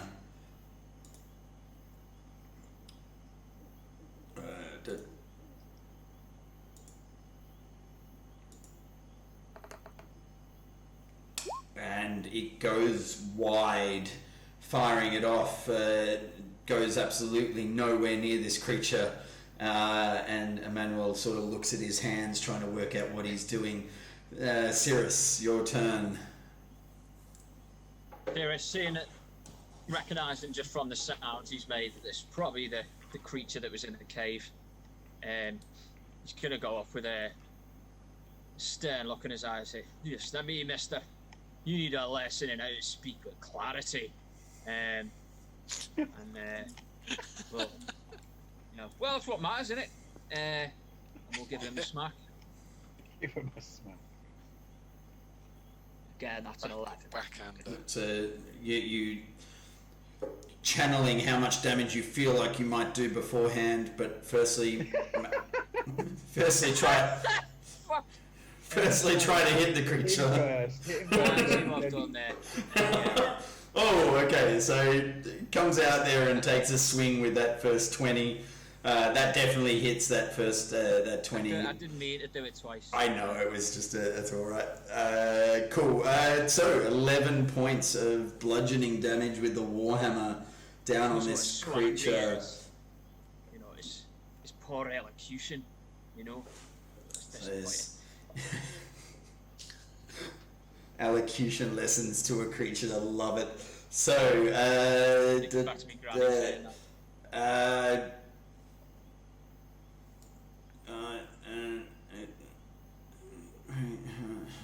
Some more scuffling down in the cave system.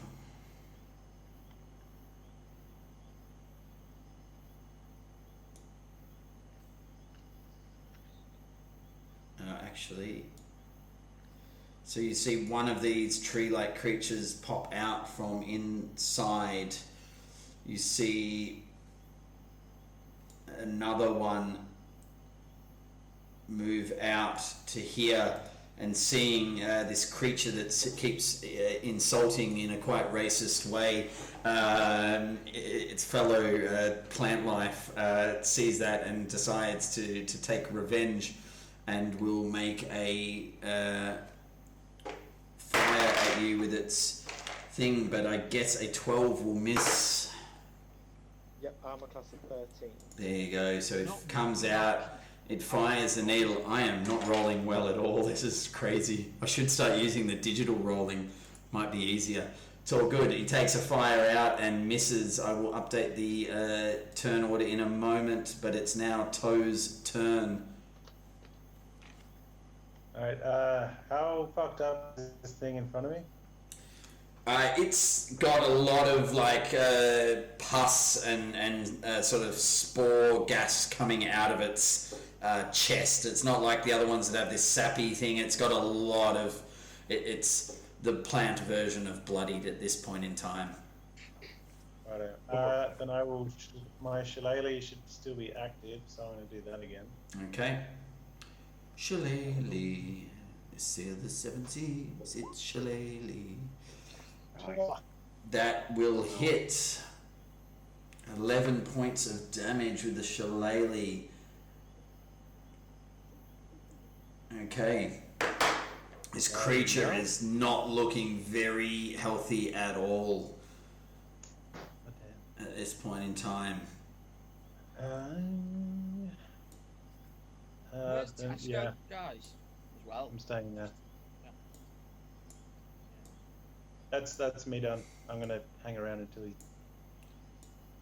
Just as a subplot to everything happening here. Do you know what I mean? Alright, at this point in time, another one of those creatures comes to the front entrance and takes a shot out at Constantine, standing in the entranceway with a 9, so he does not hit either. Garavid, it's now your turn. I'm gonna move him down to here. You get an attack of opportunity going past, does he? Where did you move? So You moved to there, where you're standing now? If yeah, you... so Oh. whoa. Whoa, man. Eka Garavid. Jesus. I make myself massive. Garavid gets skinny. You were standing there, right? You can move the other way. You can move the other way around to get there and get there without an attack of opportunity. If you move the other way, you wouldn't be able to. So 5, cool. 10, 15, 20, 25, 30 to there. You have 30 foot of movement? Yep, then you can get Perfect. to Then that. I'm gonna cast Arms of Hadar. Ooh. If you see what that is. That is- So that does. Okay, so they need to Yeah. make a strength saving throw against your All three of them. spell.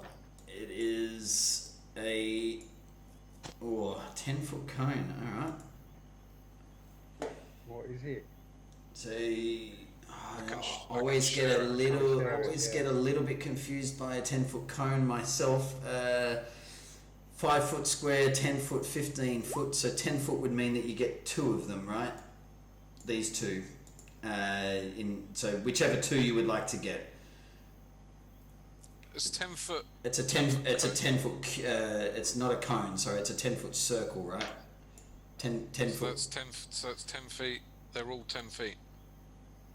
Well, that one's 5. That one's 10. That one's 10. So it should get all 3, and the fella behind me as well, if it's a circle. So it should get 4. 10 feet of you. You know what? Creatures I'll within 10 play it. feet. I'll play it as that at the moment in time. So yeah, that's fine. So they're all 10 feet around you, but that also means They've all got to do a strength save. okay. I'll also Unless they get get I'll 9 also get damage. Cirrus to do a strength save for me as well. Cirrus and that.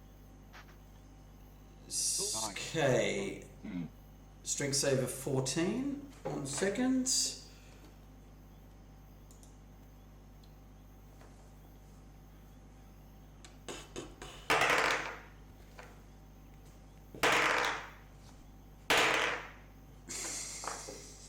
Jesus. I rolled a 3, a 5, and a 6. And another 6. Okay, so all 4 of them fail. Cirrus manages to succeed, so they would take 9 necrotic each. 9 necrotic damage.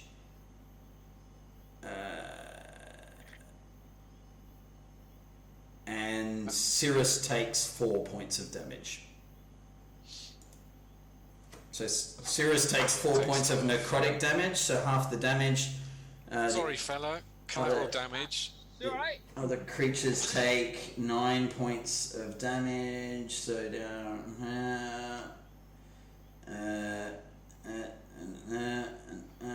down to okay. Nice. I'm happy with that.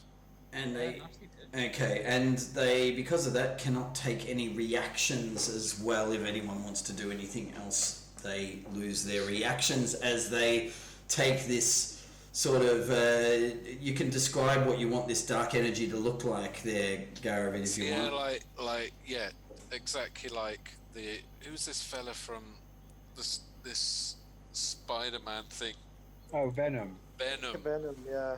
I think they're coming out of my mouth. I open my mouth up, and all these black tendrils come out of my mouth that have kind of got an ethereal kind of black, smoky, kind of covering to them. Going, What have you done to the clouds, man? So basically, everyone around has seen Garavid breathe fire and talk crap, but this time, all of a sudden, tendrils come out of his mouth with something you have not seen before. In a freaky, necrotic, dark arms come out. You haven't seen it coming out of the mouth. And it comes out and envelops these creatures in a very hentai way. Cool. That's his turn. It's art. In a very artistic way, he comes out. All right, it is where is he? Is he with you? No, I've got it there. That's fine. Oh, one more running out of time. One more. Okay. This creature over here will take seeing that crazy stuff happening, turns away and forgets about the mockery that's been happening and sees this crazy creature fire out these tendrils and will take a attack at Garavid. This time a 17 should hit Garavid, I hope. Yep. Well, I got 17. Yeah, so it hits your armor class, so 17 hits. You take 12 points of damage from one of these spikes that fires out. This time he's finally got his range and aims true and fires into you, being a little bit freaked out.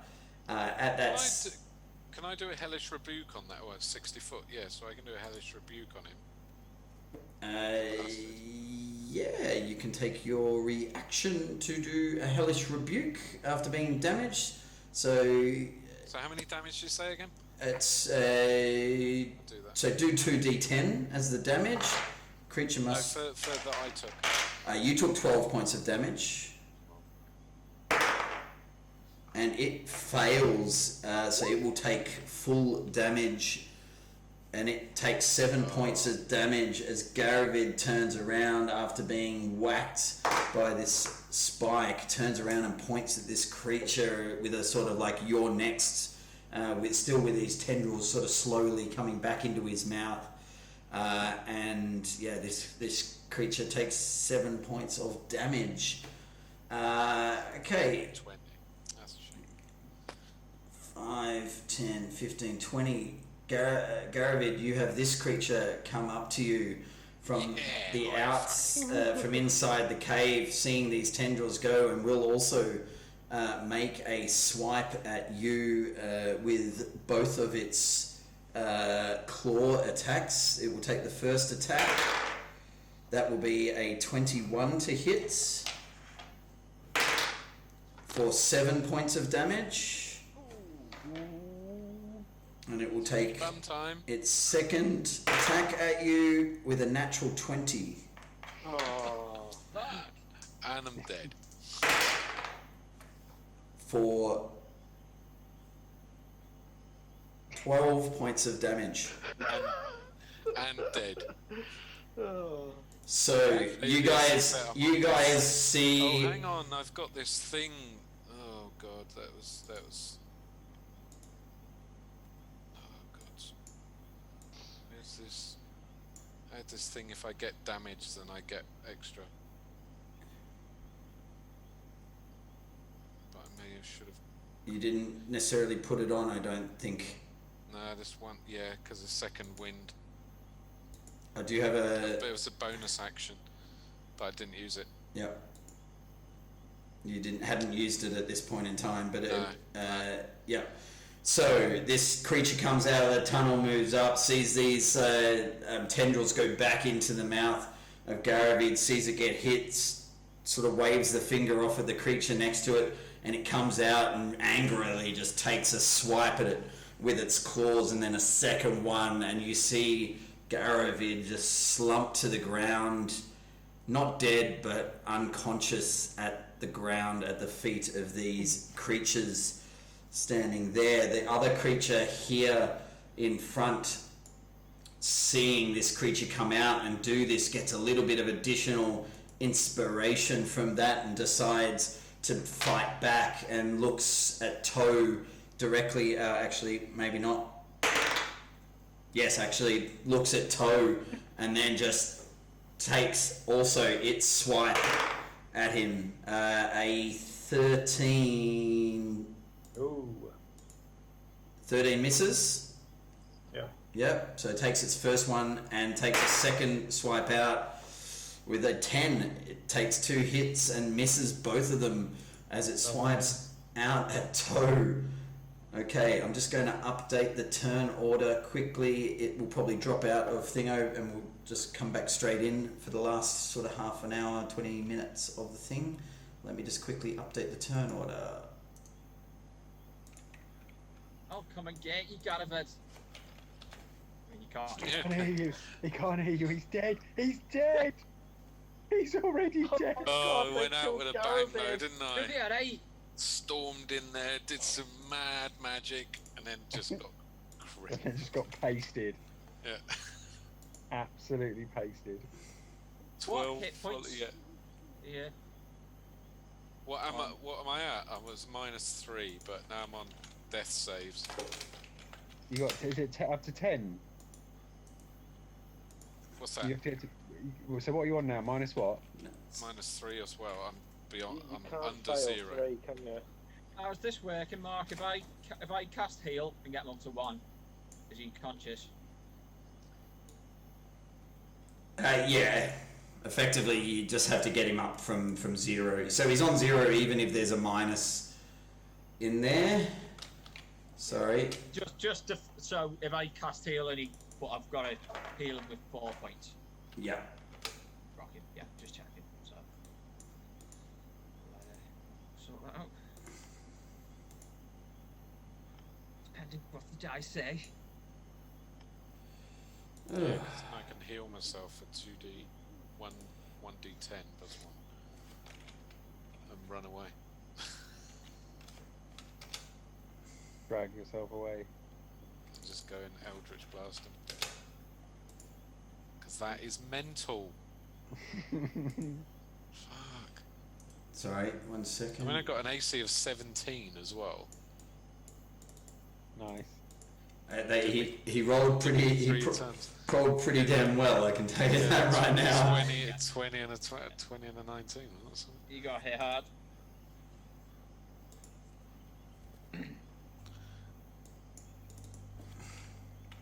don't need a hard to that. Do you know what I mean? Oh, I've got 4 hits on him now. 5 hits. Nice. Sorry.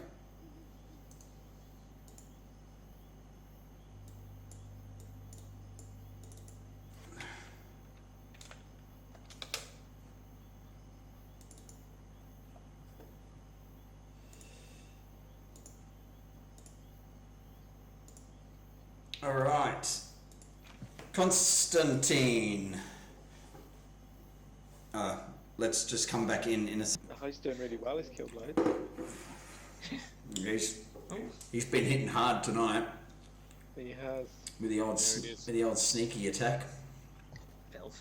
Goes up vicious, like we're level 6 in like one of our campaigns. Yeah. Like, that extra 3d6 is just nasty and never stop killing. Very much. All right, Constantine, you are up. You have a creature standing in front of you who is looking pretty messy.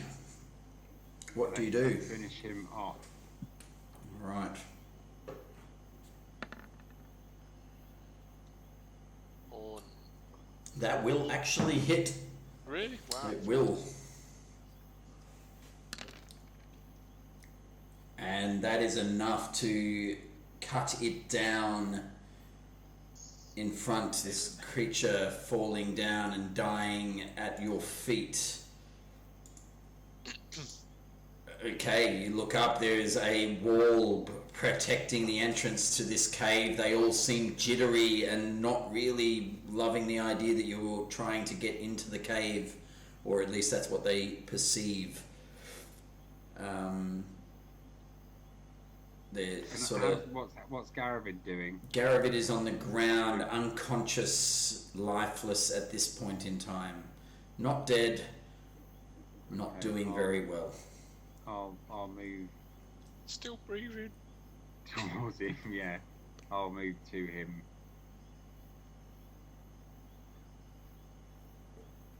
Stand over my almost corpse. Yeah, and rifle his pockets. Yeah. Use him as a buffer. Alright, that is your turn.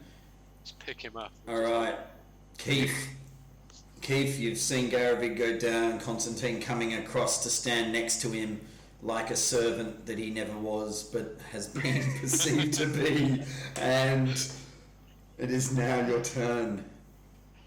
Okay, I'm gonna keep advancing down towards this one that was shooting. Yeah, And as I go down, I'm gonna. Is that the right spot? Have I gone too far? Yeah, you've gone to the right spot. 25 feet of movement. Cool. Yep. Brilliant.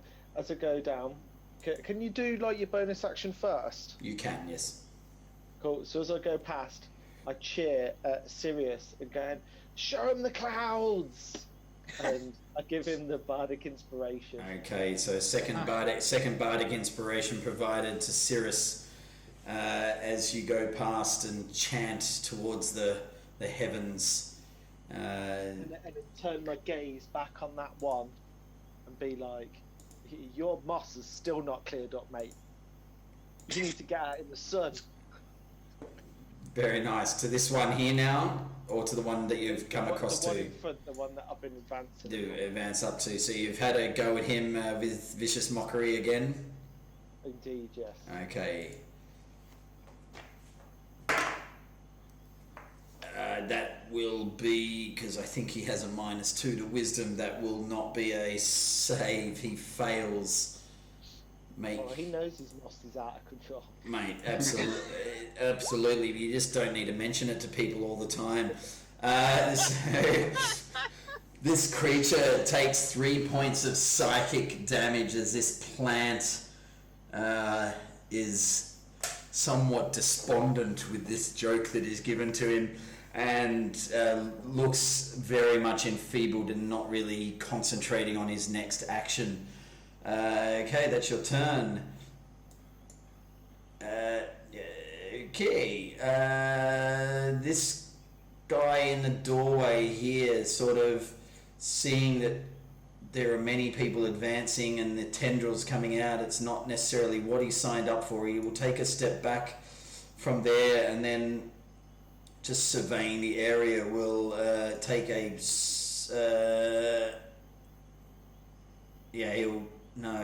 I think he will actually take a ping at Constantine, standing over this other creature. You're the one coming closer to getting in the entranceway. It will be a 19 to hit.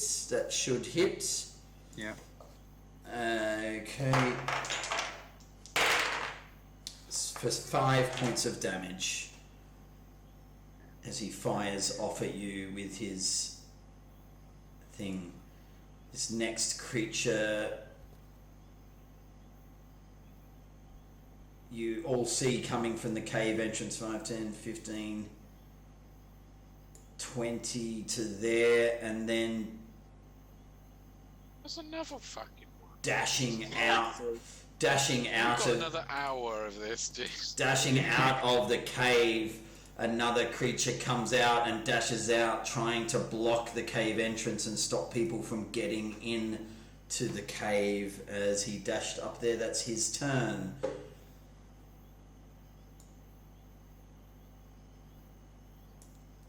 Okay, Constantine, you will be able to see a little bit deeper into the cave from where you're standing. Another couple of creatures Motherfucker. coming out. Okay, Okay, perhaps I wouldn't have stormed in so much. Yeah. you just ran. You ran toward. Caves you fancy you know. I was expecting this at least after we got in the cave. All right.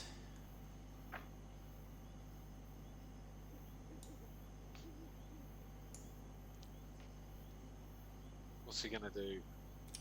Emmanuel is looking up. Need some AoEs. Has he got any AoEs? He does, but not on intelligent creatures that he learnt last time. Oh no, he did that with hideous laughter.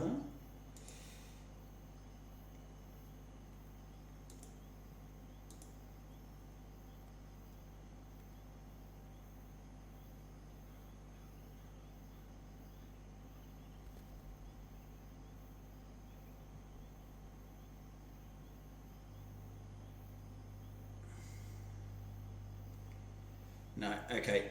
He will fire at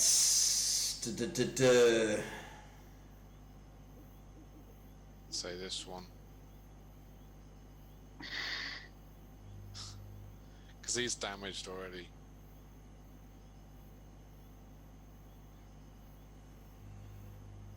He will take an attack at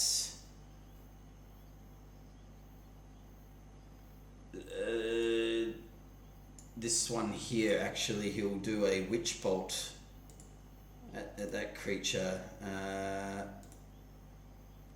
What's that do?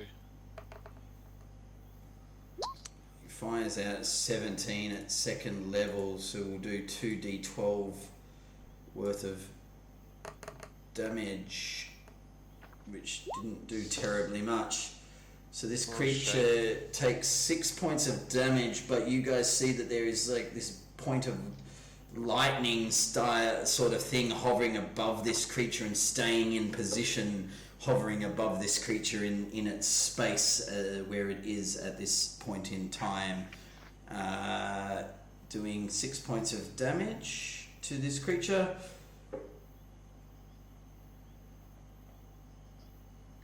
Okay, and I don't think he gets any. Yep, that's where he's going to come a little bit closer to try to see a bit more into the tunnel.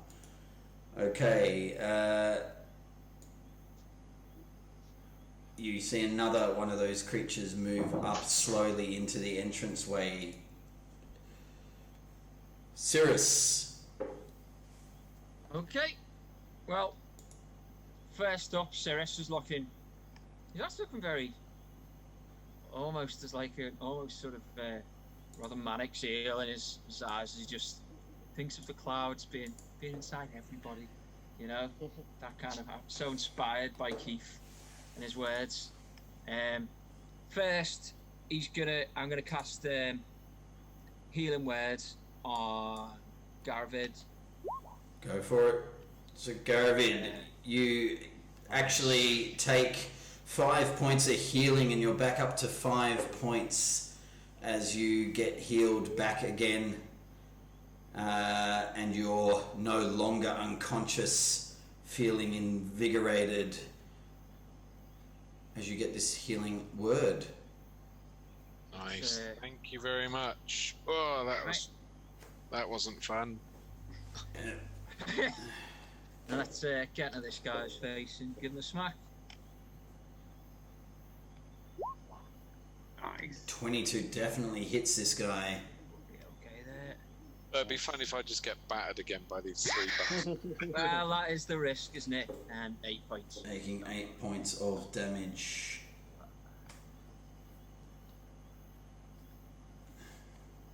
You sweaty twat, yeah. Gets a bit more guttural. Alright, comes up, takes a swipe, hitting at this creature. Alright, it is now this creature's turn. It sees Garavid sort of slowly getting back to his feet. And Slashing that down. Fires out and it goes down again. And is a little bit freaked out by you and wants to. It's going to take a step away. You can feel free to take an attack of opportunity while you're there at disadvantage because you're prone on the ground. Feel free if you want to. Yep. Which one's that? Yeah. The So guy to the right or the left? that was the guy in the. Oh, no. That guy there. He steps back to block the entrance, and then we'll take. He's sort of seeing who's doing the damage and sees that this wizard thing is starting to do some stuff, and he will take a pot shot up at him, and will hit. Oh, actually, he won't hit because he'll do Emmanuel will actually do a reaction to cast shield, making the first to make that attack miss, adding 5 points of extra AC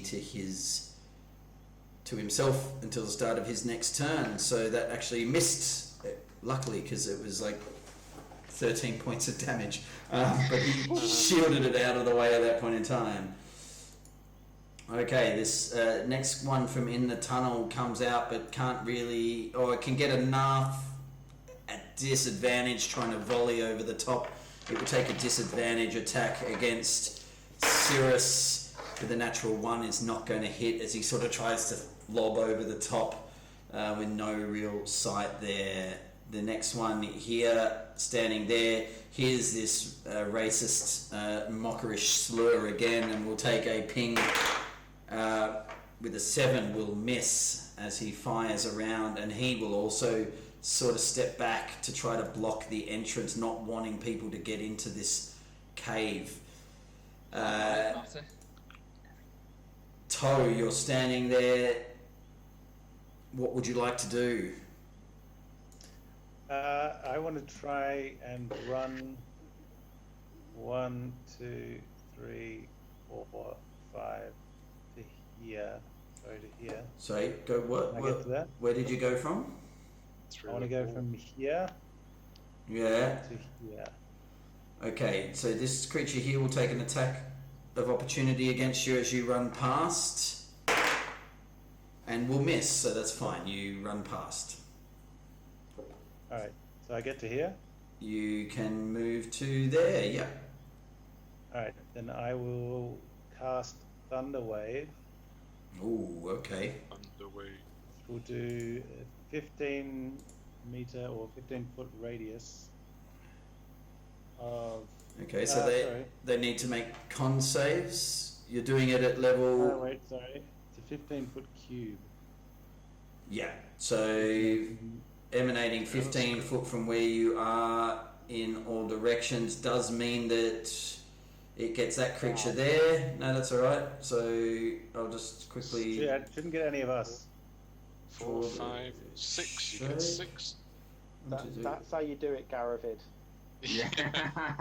See, he's going down. Alright, so you run in there and do a thunderwave. Runs in and makes a 15-foot cube originating from you. They have to make constitution saving throws. So roll you 2d8. You've done it already. Good. Yeah. And they would already automatically be pushed 10 feet away from the spell's effect. Okay. Yeah. Whoa. So, top left creature standing next to Cirrus saves, so takes 4 points of damage.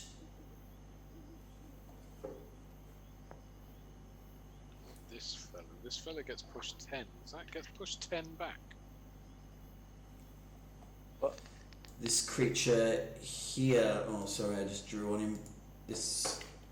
I'll just do it left to right. This creature here, what's the save? 14. 14. He also succeeds and takes half damage.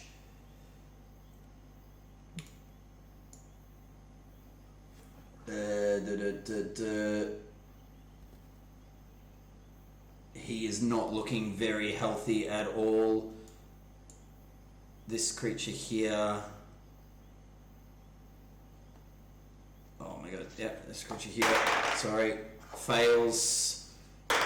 Next creature, natural one fails. Next one fails. Next one saves. So the one on the outside saves and takes 4 points of damage. He hasn't been hit yet, but he's now hit, so he's down to there. He's gone. He's gone. And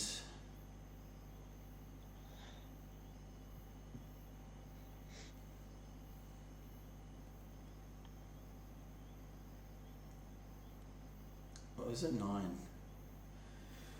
So this creature here just perishes on the ground. This guy here perishes to the ground. This one is now looking incredibly bloodied. This one is not happy, but he's okay. And this one here is also very bloodied. So bloodied, not happy. Got hit, but is not too thingo, and the other two die down. And on a failed This one here.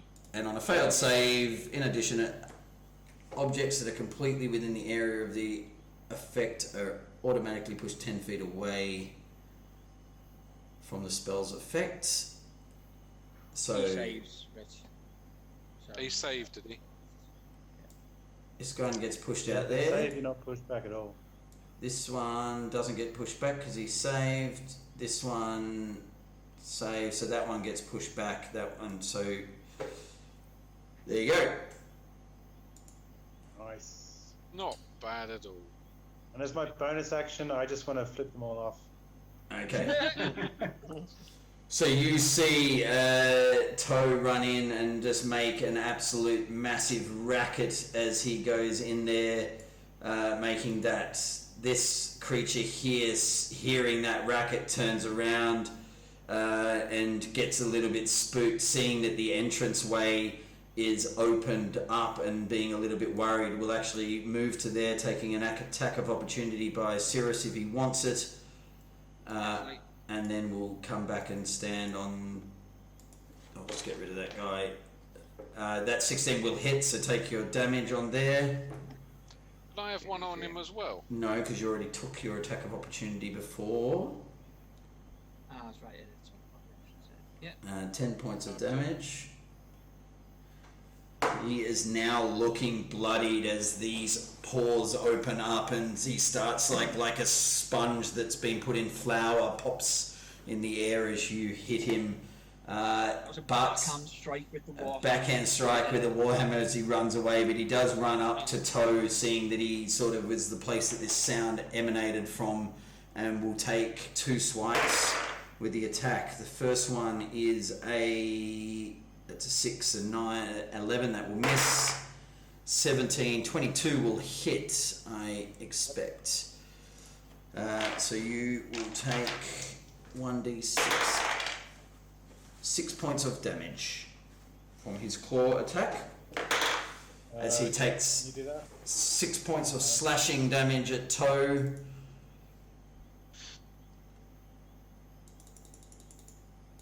We Who don't is know. down now at 16 points of damage. Same here, Greg. Yeah. And this creature that took the mockery and was quite unimpressed by it, but also a little bit distraught, will take a ping out at Keith with disadvantage. But it will be a 15, which I believe hits. That hit. For 7 points of damage. As he sort of wipes off his mockery and is quite annoyed at you. Garavid, it is your turn. You are prone, so you're on the ground. Right. So you I'm gonna touch yourself and give yourself your second wind. Bollocks. That's not what I healed you for, man. So you take 4 points of additional healing, I think taking you up to 9 points at this point in time. Yep. I don't know whether but I'm on the ground though. Yeah, you're on the I'll stand ground. up then. So you stand up, taking half of your points of movement, but that's okay. And then what would you like to You're having do? a Tommy Tank with your action, man. That was your bonus action to heal yourself, so you still got an action if you would like to. Yeah. Yeah, so I'll do a rapier. Hit you bastard. Oh. A little bit shocked and stunned from being slapped to the ground with disdain that you've never seen before in your life. Your childhood flashed back before your eyes, your family caring and loving and nurturing, sitting on their thrones. You never got treated so poorly. You got up with shock and just swing wide with your rapier. And then this creature is dead. I have a dagger attack as well, but from a 1. You can't. It's probably Yeah. completely off. You did Yeah, I your was just going to tell you. you did your bonus action with your healing to yourself, so you don't Oh, get yeah, the 'cause second bonus is swipe as the two-handed, bonus. yeah. Yeah. You've woken up with some plasters on you that have got clouds on Yeah. as well.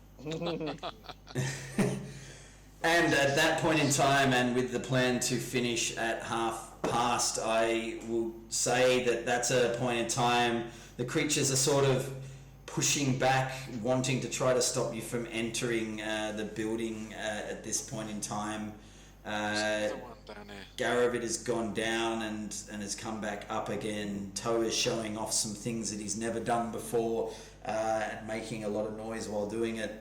Everyone is inspired by Keith. So let's see what happens from this point as you try to find out the mysteries of this cave. Thank you very much. Excellent. Thank you, Thank man. you, man. Good Yeah, stuff. matey. No Yeah, problem at all. Cheers, gents. Thank you very much. Sorry it took a little while to creep at the very start, but there was a chance. There was a chance. There was a chance that sneak attack would have been them sneak attacking you. So actually, it was meant to be building some form of suspense. I don't know whether it actually achieved that, but it was meant to be trying to achieve that.